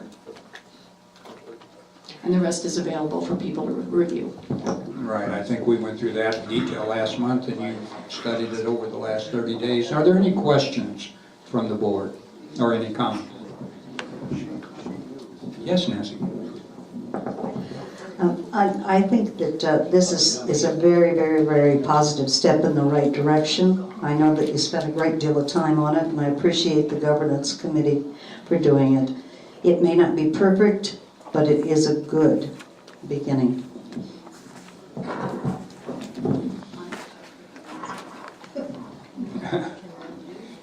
Mike? I agree with what Nancy said. I think it's a good step in the right direction. A lot of what we look at is you never know what's going to happen through the year. Most of it we have a good idea on, but you never know about other things that may happen. So I think this is, like I say, a step in the right direction. Anyone else? Being no further discussion, we will vote on the motion as presented. All in favor, say aye. Aye. Opposed? Motion carries. The next business in order is revision to Board Member Recruitment Committee Charter and related policy and bylaws, Article 8. And the chair recognizes Vice Chair Bob Cunningham. I move to approve revisions to the Board Member Recruitment Committee Charter, Chapter 8, Article 2 of the Board Member Recruitment Policy and Bylaws, Article 8A, Board of Directors Recruitment Process as presented. Do we have a second? Second. Discussion? Yes, Nancy. I would like to amend the motion. I move to strike the words Board Member Recruitment Committee and to replace with words Potential Board Candidate Information Committee. This change should be throughout all related documents, charter, policy, and bylaws. Do I have a second? Second, Discussion. I think it's a very good motion. Yes, Nancy? If I could speak to it just for a moment. Yes. This particular committee has caused a lot of distress in the community. It was never meant to cause distress. It was never handled that way. But there's been some positive changes, and I think that one of the best things the committee did do was have a potential board candidate forum where they got to listen to present board members and past board members for information and education. Other comments, discussion? Being none, then we will vote on this proposed amendment to the motion that reads, I move to strike the words Board Member Recruitment Committee and to replace with words Potential Board Candidate Information Committee throughout all related documents, charter, policy, and bylaws. All in favor of this motion, please say so by raising your right hand and saying aye. Aye. Opposed? The amendment carries. We will now return to the original motion. Is there any further discussion?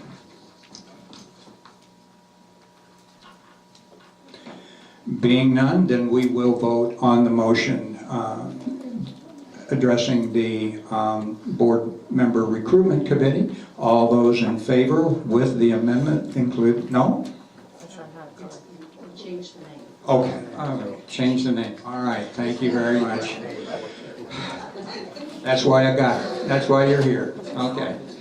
We'll change now. We'll vote on the motion to approve the amendments to the Potential Board Candidate Information Committee as presented. All those in favor, say aye. Aye. Opposed? Motion carries. The next order of business is revision to the Public Works Committee Charter. The chair recognizes Vice Chair Bob Cunningham. I move to approve revisions to the Public Works Committee Charter as presented. Discussion. Recent reorganization of the HSVPOA leadership created the position of Chief Operating Officer of Public Services. That absorbed the responsibilities of the Public Works Director, the Public Utilities Director, and added the divisions of Fleet Management, Building Maintenance, and Ground Maintenance. To mirror this reorganization, the existing Public Works Committee Charter is proposed for revision to reflect these changes and more specifically support the COO and division leadership's enterprise goals and public service operations and maintenance responsibilities for Hot Springs Village.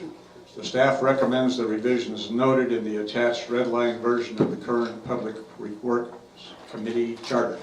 You guys have had time to review the red line version for the past 30 days, so. Any other questions or discussion?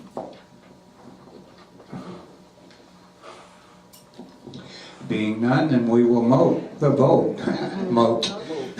Okay, we will vote on the revision, the motion to revise the Public Works Committee Charter. All in favor say aye.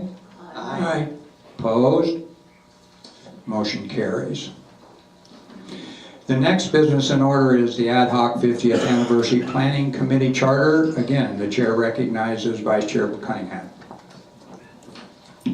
I move to approve the Ad Hoc 50th Anniversary Planning Committee Charter as presented. Second. Discussion. In April of 2020, the Hot Springs Village will celebrate its 50th anniversary. To appropriately commemorate the important milestone, staff recommends the formation of a planning committee. Such committees were formed during previous anniversaries, leading to many creative and well-received events. We hope to replicate those successes through a diverse representation of community ambassadors.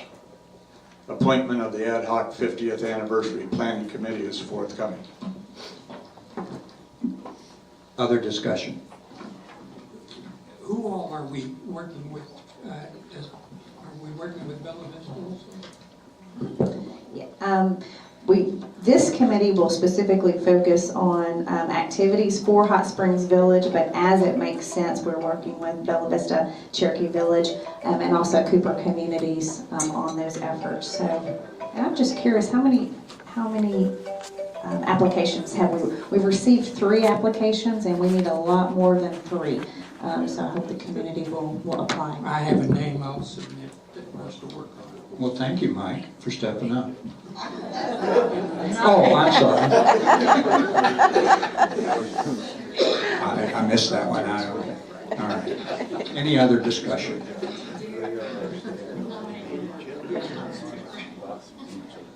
Being no more discussion, it's time for a vote on the motion to approve the ad hoc 50th anniversary planning charter or committee charter as presented. All in favor say aye. Aye. Opposed? Motion carries. Next business in order is is revision to protective covenants. The chair recognizes Director Dixon as long as his voice holds up. I move to approve the revisions to the protective covenants as presented. Second. Following the process adopted by the Board of Directors at the August 15, 2018 regular meeting and contained in Hot Springs Village Policy, Article 8, Section 5, the Architectural Control Committee, ACC, met on December 12, 2018 to review and recommend clarifications to some of the protective covenants. Their suggested changes were reviewed on January 7, 2019 by ACC Chair John Froning, Board Liaison to the ACC Buddy Dixon, CEO Leslie Nally, and ACC Staff Liaison Stephanie Heffer. This group made minor changes and added additional recommendations, which were reviewed by the Architectural Control Committee and unanimously agreed to as the final recommendation. On February 8, 2019, John Froning, Buddy Dixon, Stephanie Heffer, and Leslie, via email, met again to confirm the recommended revisions.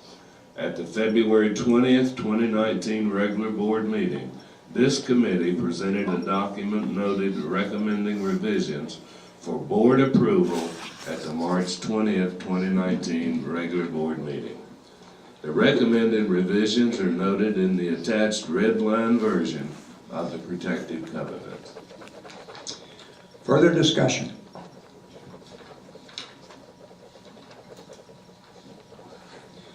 Being none, then we will vote on the motion to the architectural control, the revision to the protective covenants as presented by Director Dixon. All in favor say aye. Aye. Opposed? Motion carries. The next business in order is the appointments to Comprehensive Master Plan Advisory Committee. And the chair recognizes again Buddy Dixon. I would like to point out to the people in the audience before I do this, how this was done, and totally done without any board involvement or staff involvement. People were able to submit their applications to be on the interview committee. Once all of those applications were put in, the board chairman had the responsibility of appointing that group to be the interview committee. Right. I'd like to recognize them. John Froning was the chairman. John, would you stand up, please, if you're still here? Terry Jackson was vice chair. Is Terry here? I think she's ill. She's out of town. Donna Allward was the secretary. Donna is there. And then James Zahn. And then, of course, Jim Podowich. And Jim, are you here? Yeah, There you are. Thank you, folks, for doing a great job.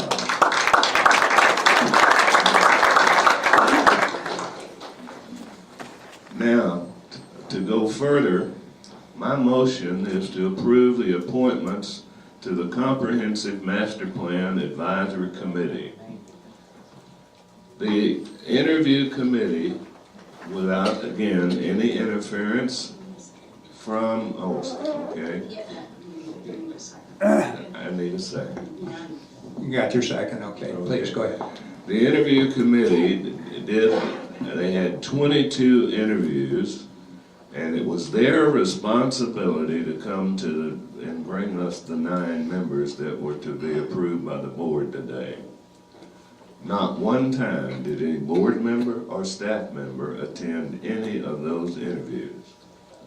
So I move to appoint the following 9 members to the Comprehensive Master Plan. Pamela Avila. Would you stand, please, if you're here? Clint Blackman. Clint is absent, and Keith Keck is absent today. Nikki Choice. Murray Klassen. Tom Hayal. He's in the back, I think. Tom's like me. He's a little under the weather. Jody Latham. Patricia McCarthy. And Rollin White. On April 18th. On April 18, 2018, the Board of Directors adopted the Comprehensive Master Plan and the formation of an advisory committee. Appointment of the committee was postponed, giving the board time to further study the plan and its recommendations surrounding such a committee. The CMP Advisory Committee Charter was presented and discussed at the December 19, 2018 regular meeting and approved at the January 16, 2019 regular meeting. Subsequently, Chairman Wise appointed Donna Allward, John Froning, Terry Jackson, Jim Podowitz, and Jim Zahn to the Ad Hoc CMP Interview Committee. Per Article 12, Section 6 of the Hot Springs Village Property Owners Bylaws and the CMP Advisory Committee Charter, the committee's purpose was to conduct interviews and make recommendations for initial CMP Advisory Committee appointments. The Ad Hoc Advisory Interview Committee conducted interviews with 22 applicants and recommended appointment of the 9 I have already mentioned. Further discussion? Bob?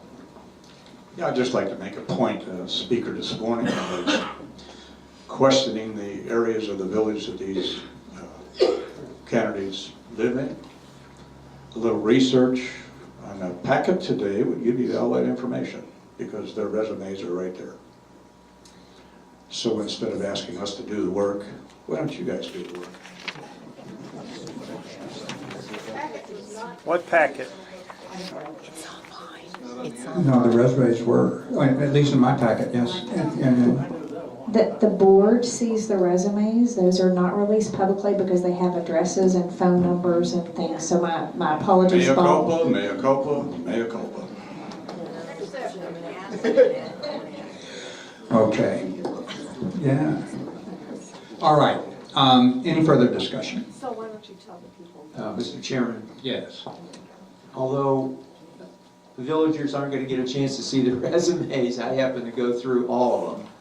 And I have to tell you, they're very impressive. The credentials that the people that were selected are impeccable, and they're diverse, and there are a number of people that weren't so sure they liked the master plan, and I think we have CCI represented to some degree, and it's a very well-rounded, highly qualified committee, and I'm very comfortable with them.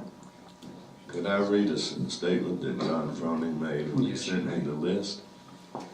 Let me start by saying that we interviewed 22 excellent candidates, all of whom would do an excellent job as members of the advisory committee. It is our hope that the committee will utilize the skills, experience, and willingness to volunteer of the candidates that were not selected to be part of the various subcommittees that will need to be formed in order to accomplish the task expected of the advisory committee. Thank you, Buddy. Yes, Nancy? I just had a comment. I'd hate to put the committee on the spot, but possibly they could each tell us what area in the village they're from, or whether they're from out of the village, if they wouldn't mind. Do you mind?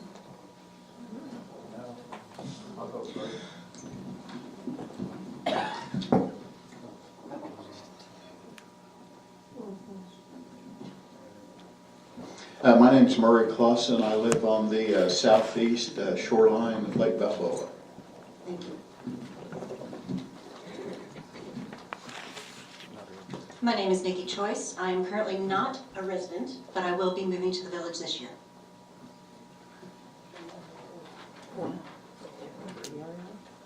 Yeah. My name is, I apologize. My name is Patricia McCarthy, and I live in the West End.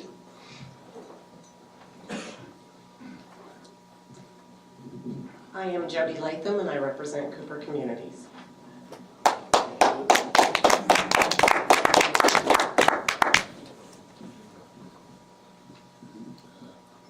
I am Tom Hayhow, and I live on the east side. I'm Roland White. I live off Pizarro near Lake Isabella.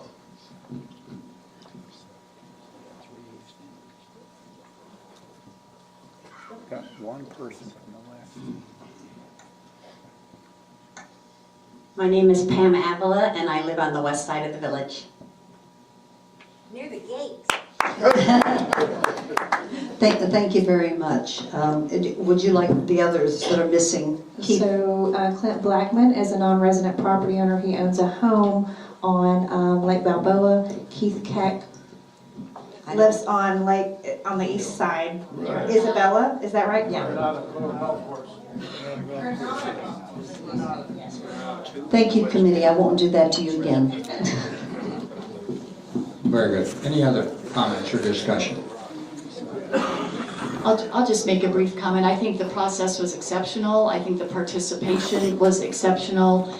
And I would like to see this be among the first steps of this community to start addressing the CMP in a very positive, go-forward fashion. Thank you, Cindy. Any other? Being none, then it's time to vote on the appointments to the Comprehensive Master Plan Advisory Committee as presented by Director Dixon. All in favor say aye. Aye. Opposed? The motion passes, or the appointment passes. Next would be the one item we move from new business to current business, revisions to the Architectural Control Committee Charter. The chair recognizes Director Dixon. I make a motion that we approve the changes made by the Architectural Control Committee for their charter. And the reason we moved this up to current business is because back well, I make the motion. Do we have a second? All right, now, buddy. The Architectural Control Committee reviewed their charter, and some changes were made in January of this year when it was brought up to date about the minutes. And then the Architectural Control Committee submitted their charter with the changes to the charter to the Governance Committee, and those were approved. Therefore, they have reviewed its charter, identified all the changes to reflect current business practices. The attached red line copy of the ACC reflects the changes recommended by the ACC with concurrence of the Governance Committee. Other discussion? Being none, then we will move to vote on a motion to revise the Architectural Control Committee charter as presented by Director Dixon. All in favor say aye. Aye. Opposed? Motion carries. The next business in order are comments from the board. Yes, the chair recognizes Director Erickson. Yeah, I would like to draw this board's attention and the community's attention to a new board member orientation session that will be held Wednesday, March 27th, which is a week from today, and Thursday, March 28th at the Coronado Conference Center in Room 6. We're doing this so that we can onboard those new board members as quickly as possible so they can be productive and knowledgeable as quickly as possible as they assume their new roles when sworn in on April 17th. So I wanted to give the community, first of all, let them know that this will be a public session, so you're welcome to attend. We will also be videoing this session in segments so that any given topic, you can review the video for just that topic that you might be interested in. But I want to give you just kind of a hint of some of the topics that we're going to be covering in the training session. And this will be professionally facilitated, by the way, by Dr. Zier and Michelle Allgood, who is the POA's attorney, one of the POA's attorneys. And they will be conducting the bulk of the training with some participation by board members and staff.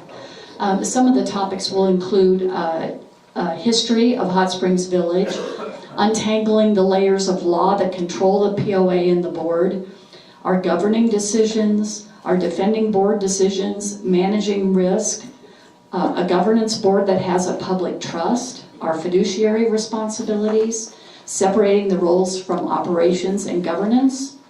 We'll be talking about communication strategies, financial oversight, the budget process, a number of different things, which I think will be tremendously valuable, especially to those new board members that will be elected tomorrow, but also for those of us that are continuing board members, because the refreshers are important. You don't hear this once and know it. So we encourage the community to join us. Again, that's Wednesday and Thursday of next week in the Coronado Center, Room 6.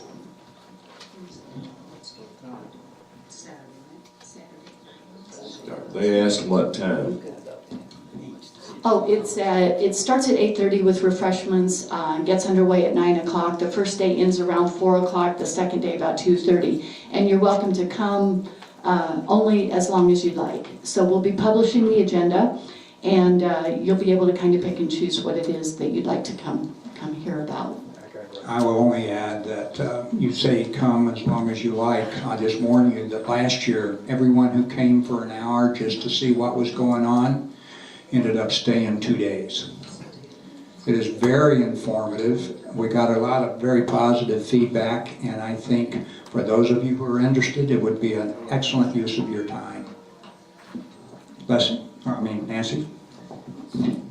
Promoted, it's the hair. Thank you. I wanted to hype the Let's Talk Town Hall also. That's on March the 23rd, 9 a.m. at DeSoto Club. I won't be there. I'll miss you all. They've been fun. I think right now enrollment is a little bit light, so please go online and register to come. If you don't have a question, just come anyway. There'll always be room for you. But they've been fun to do. I hope that they've kind of opened up some communication channels. Thank you. Buddy? Saving my voice. You got a radio voice. Yeah, Ralph? Nothing. Mike?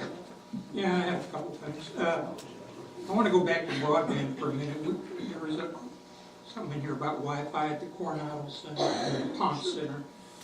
I think those things are important. The faster we can get them in, the better. And also, I think we need to look at our restaurants for Wi-Fi too. For those of you not aware, the Coronado Clubhouse has had some refurbishment. If you haven't been there, you ought to take a look. But it's got new carpet, new chairs and tables. Bathrooms have had some work done on them, and I think it's 98% done. I don't think the new counter has come in for the department yet, but it's on the way.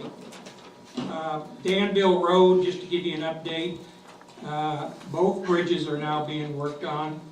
The basic stuff has been installed at the first bridge, but there's still detours there, and they are already starting work on the second bridge that's just going toward the Danville gate. So it looks like they're pretty well on their schedule for finishing that. I talked to somebody yesterday who didn't realize there were new gas pumps installed at the Balboa Marina, which surprised me, but there are new gas pumps. And I believe the last chance is closing on the 23rd of March. It's been bought. It will have some refurbishment done inside. I don't know the open date yet. I might keep that in mind. Huh? No, it's good. Oh.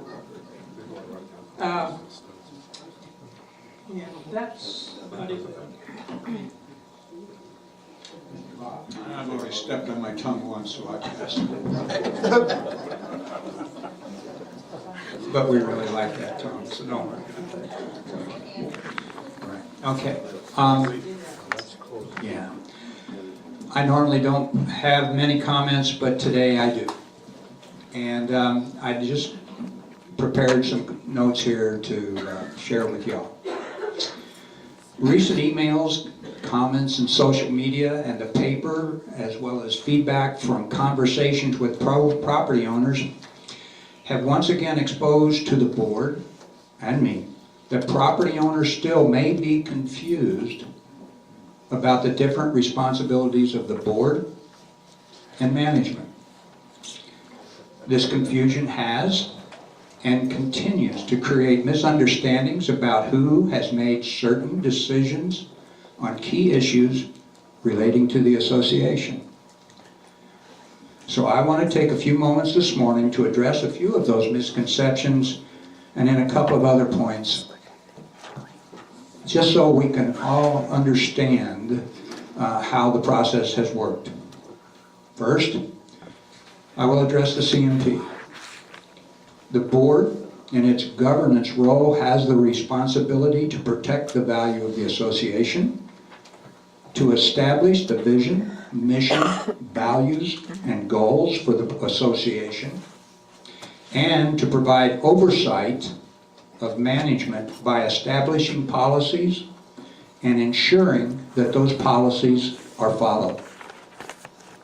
In 2017, the board established the vision, mission, values, and goals, and the board directed the CEO to develop a plan, a comprehensive master plan that ensured the achievement of the vision and goals while adhering to our mission and values.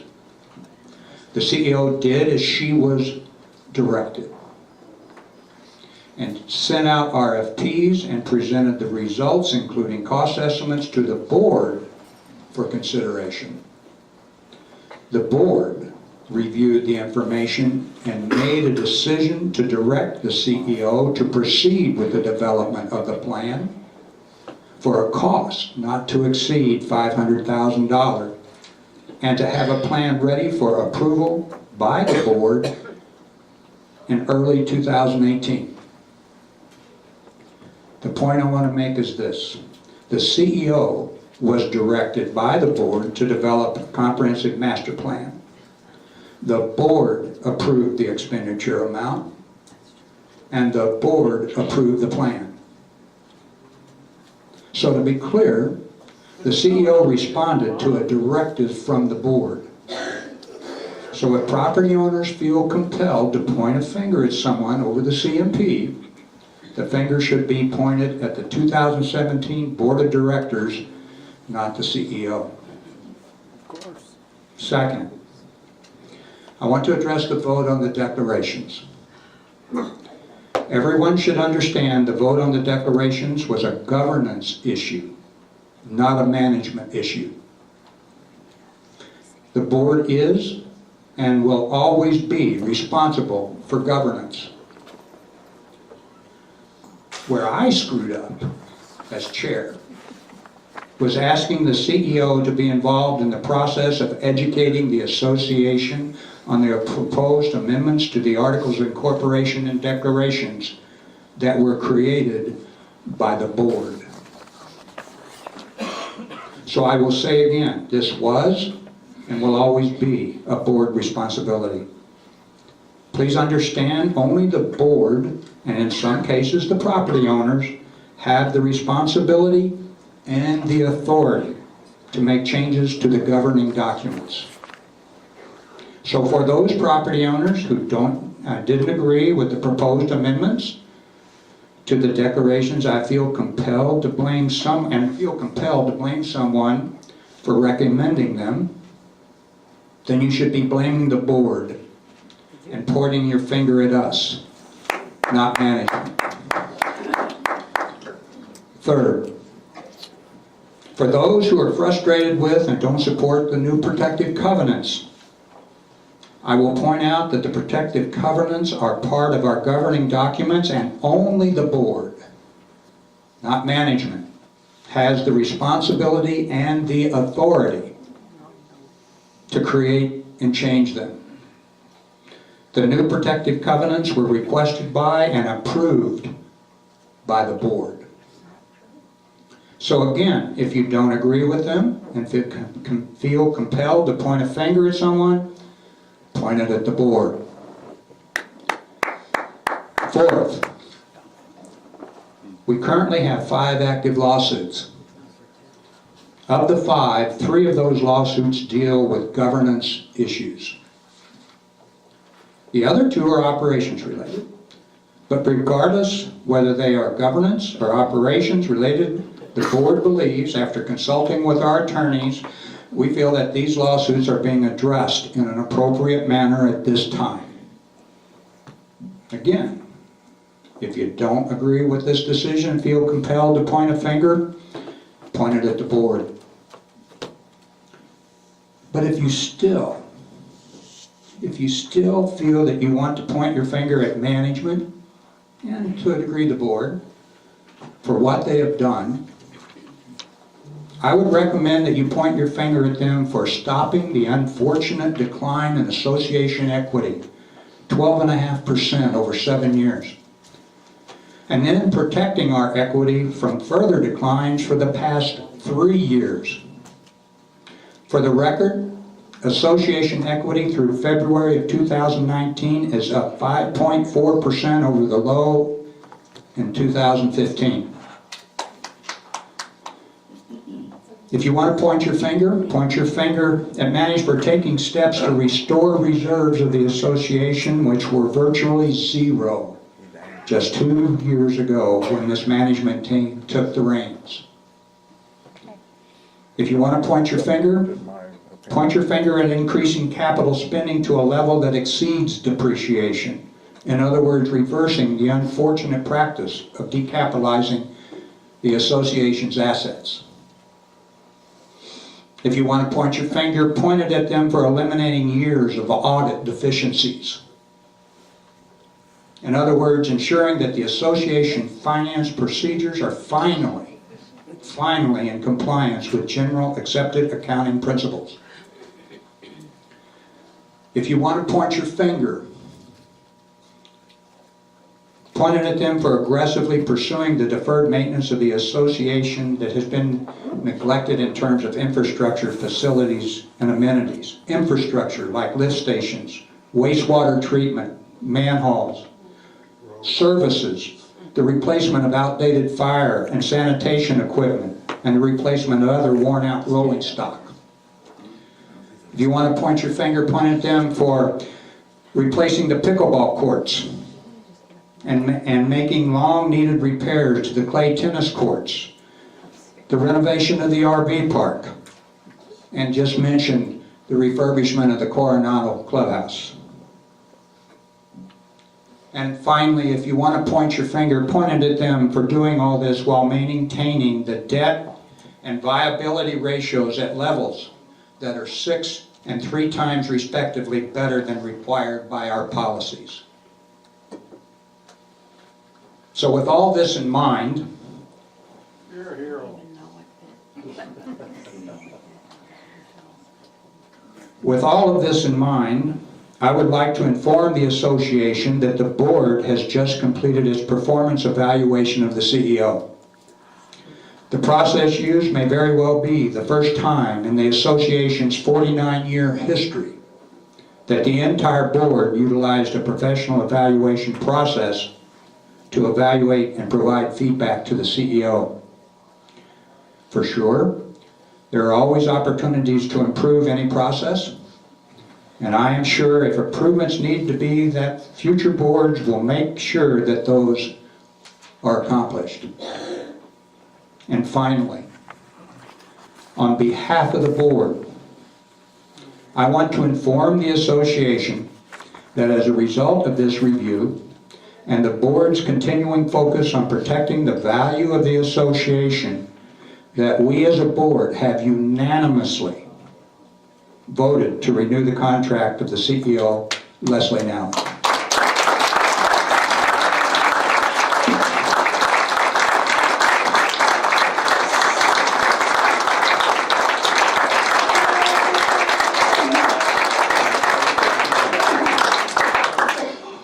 Yeah, she has the power to Yes, ma'am. everybody who stood up. Thank you, Tom. That was long overdue. I'm about to cry.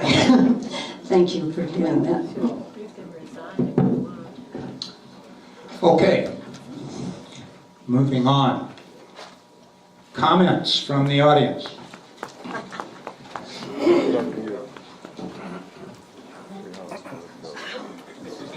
Neil Rowe from Loretta Lane. First of all, I'd like to thank the board members and the 3 that are leaving for your service and dedication.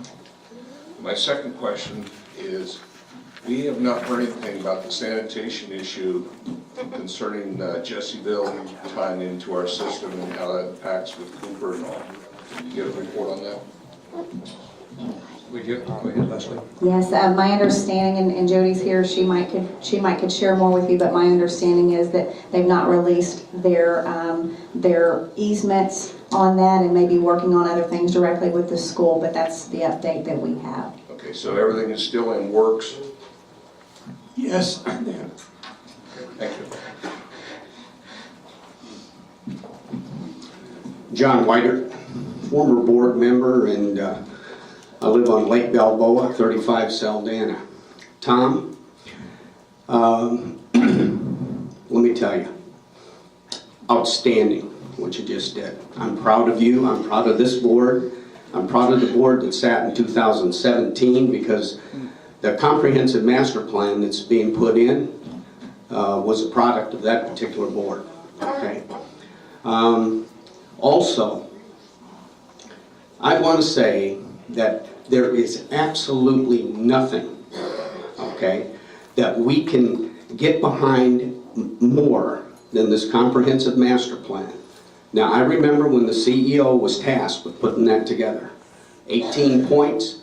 We took the strategic plan that was done in 2010. I wish Keith Keck was here to talk about that. We took that and a couple other studies, put those points together, and we made the comprehensive master plan a reality.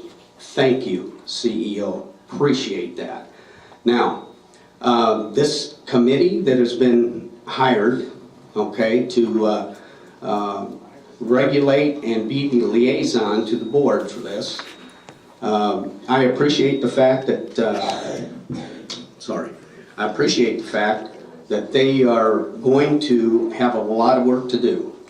And I will tell you this right now, anything I can do to help them in any way, shape, or form, I'm ready to do that. And I want to thank this entire board. This has been one hell of a year for you folks. And I appreciate everything you do. CEO, thank you very much. The rest of the staff, thank you so very much. Thank you. Can I just say one thing, John, real quick?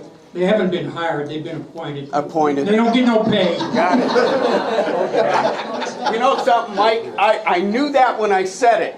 Now, they don't make the same 6 figures you guys do, right? Yes, Bob. Robert Bussey, 184 Pizarro. Now that you folks have approved the pool, the question I have is what, if anything, can be done, particularly by the board, to stop the gross overspending that it seems to take place in large dollar projects like this. I think the best example that we can cite is the DeSoto Club. I think there was quite a large amount of overage, and the limit set on what was going to be spent on the DeSoto Club was far exceeded. I think there's already been noted that $50,000 has been overexpended already in the pool. But anyway, I just want to know if there's anything that can be done to stop overage.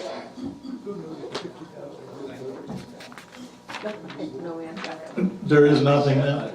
No, quite frankly, this is comments, and I don't know that that your comments deserve a response. There was a question. Way to go. Comments and questions.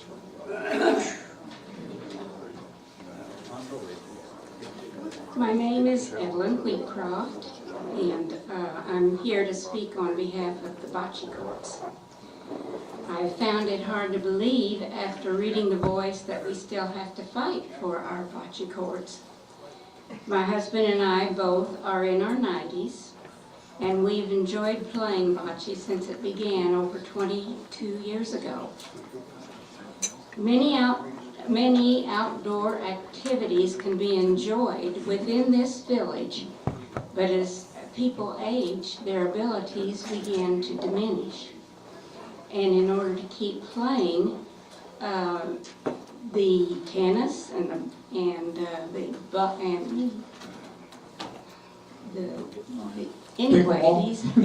pickleball and golf, a lot of times the bodies can't keep up with these activities, but in bocce you can.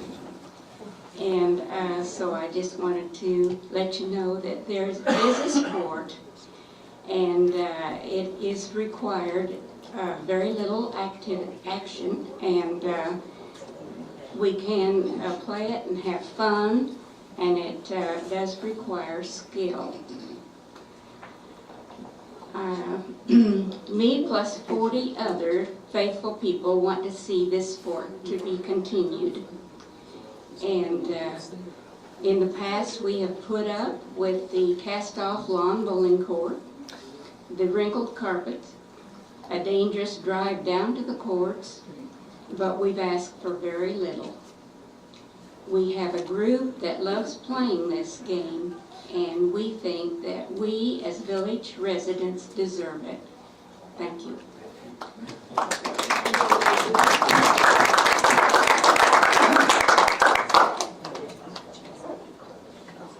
My name is Cheryl Dowden. I live at 80 Ponte Vedra, and I would like to thank management, the board, and the staff for all their service to the community. I know that sometimes I come across as negative, but I really do appreciate your efforts. What I'm addressing is a procedure, and I'm not accusing anyone of anything or speaking to any individual. Okay. There is much distrust. If a bucket won't hold water, there's a problem. Folks, the ballot bucket is leaking like a sieve. This may come as a surprise, but this gaping hole must be exposed to achieve future election integrity. All ballots should be returned to the POA office by Mail, not hand-delivered. All should go through the post office to ensure an accurate record count. All ballots should be held at the post office until counting time. All mailed ballots should have an identifier coded to a property owner. I have been told there were approximately 23,000 ballots mailed. A question was asked at the ballot counter meeting, how many ballots were printed? This is hard to say, but the answer from management was, that is for me to know. That's a wrong answer, unacceptable. My questions are, how many ballots and envelopes were printed and mailed? How many extras were printed? What is the name of the printing company? May we see the print order? May we see the postal record as to how many ballots were sent through their system? Where were the extra ballots kept? If someone exchanged their ballot, how was this handled? Was an affidavit signed? Was the old ballot placed in a desk drawer or shredded in front of the owner? How are the counted ballots handled during counting? Are they stored in the counting room? Do counters receive ballots in the original unopened return envelope? Our voting procedure does not hold water. We are not suggesting wrongdoing, but only the possibility that this entire process is rife for such. While we know this is the way it has always been done, or so we are told, the procedure needs to change. Thank you. Thank you. Any other comments from the audience?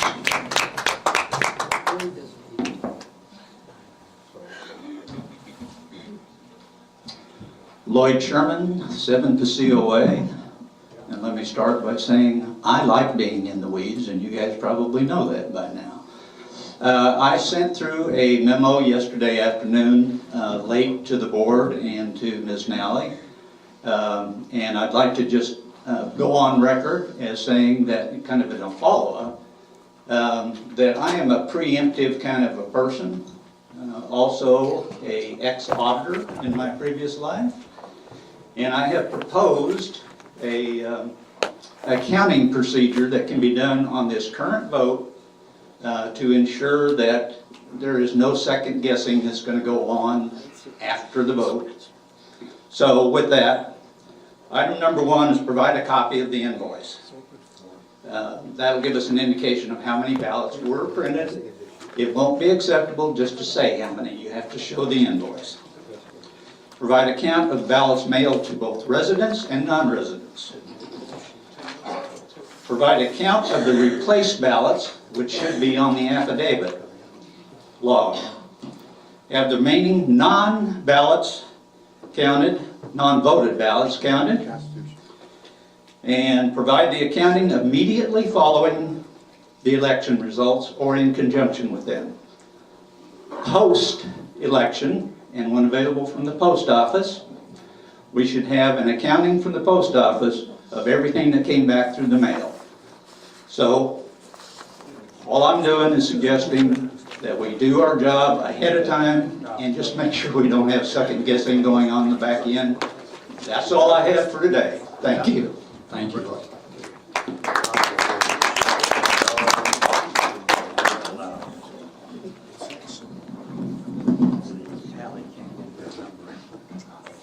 Tom, while you're patting yourselves, could you introduce yourself, please? my name is Kirk Denver.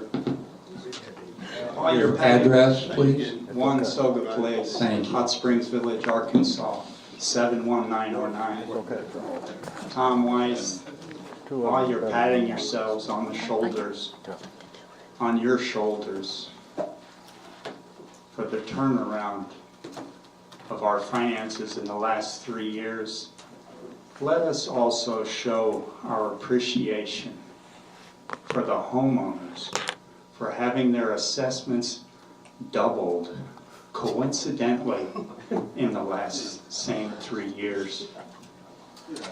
Do you think that this may have something to do with your financial turnaround?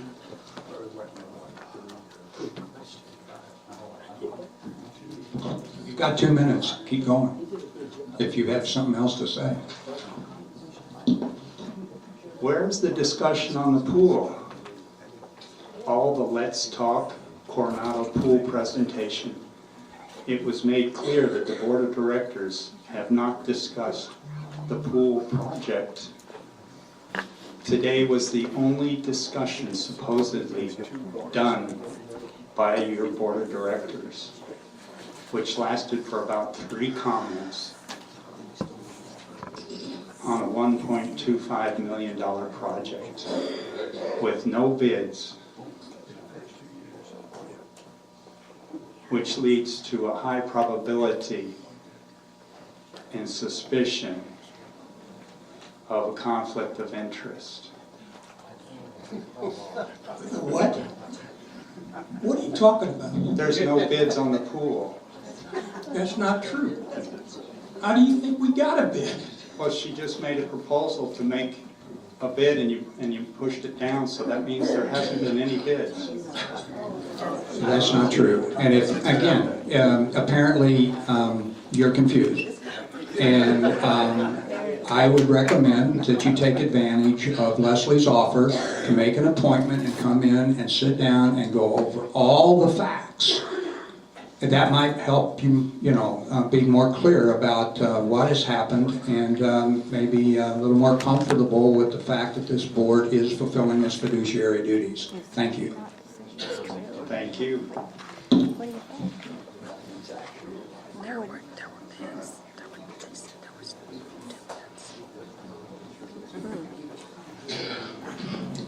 I'm Linda Van Scotter, 235 Pyrenees Way.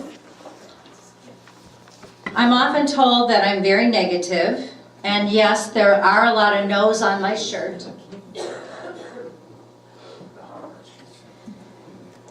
But I also have some yeses.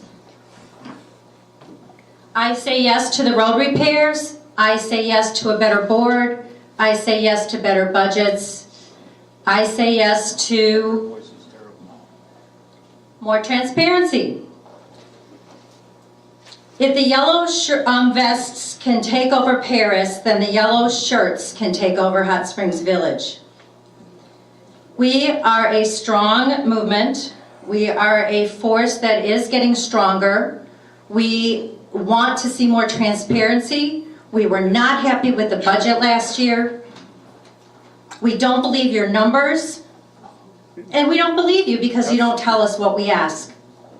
The budget was poorly done. We'd like to see those line item budgets and checks going through. And we don't need a professional to evaluate the CEO. That could have been done in-house. We're tired of you wasting our money. We are going to be asking questions. We are going to be demanding answers. And we will get the answers we want. And eventually, you will be gone. I have on my shirt that I want to dump the CEO now. I don't believe we have the right people on our board. I don't believe we have the right management. On the back of my shirt, I also say no to a new CMEO. Who needs a chief member experience officer? Who needs a director of placemaking? Who needs a director of tourism in a not-for-profit public association that we have? I say no to those things. There's a few I'll say yes to, but we are a force to be reckoned with. Anyone that wants to wear a yellow t-shirt, let me know. I'll be glad to make one for you. Thank you. Any other comments? Being none, do I have a motion to adjourn? Second? Second. So moved.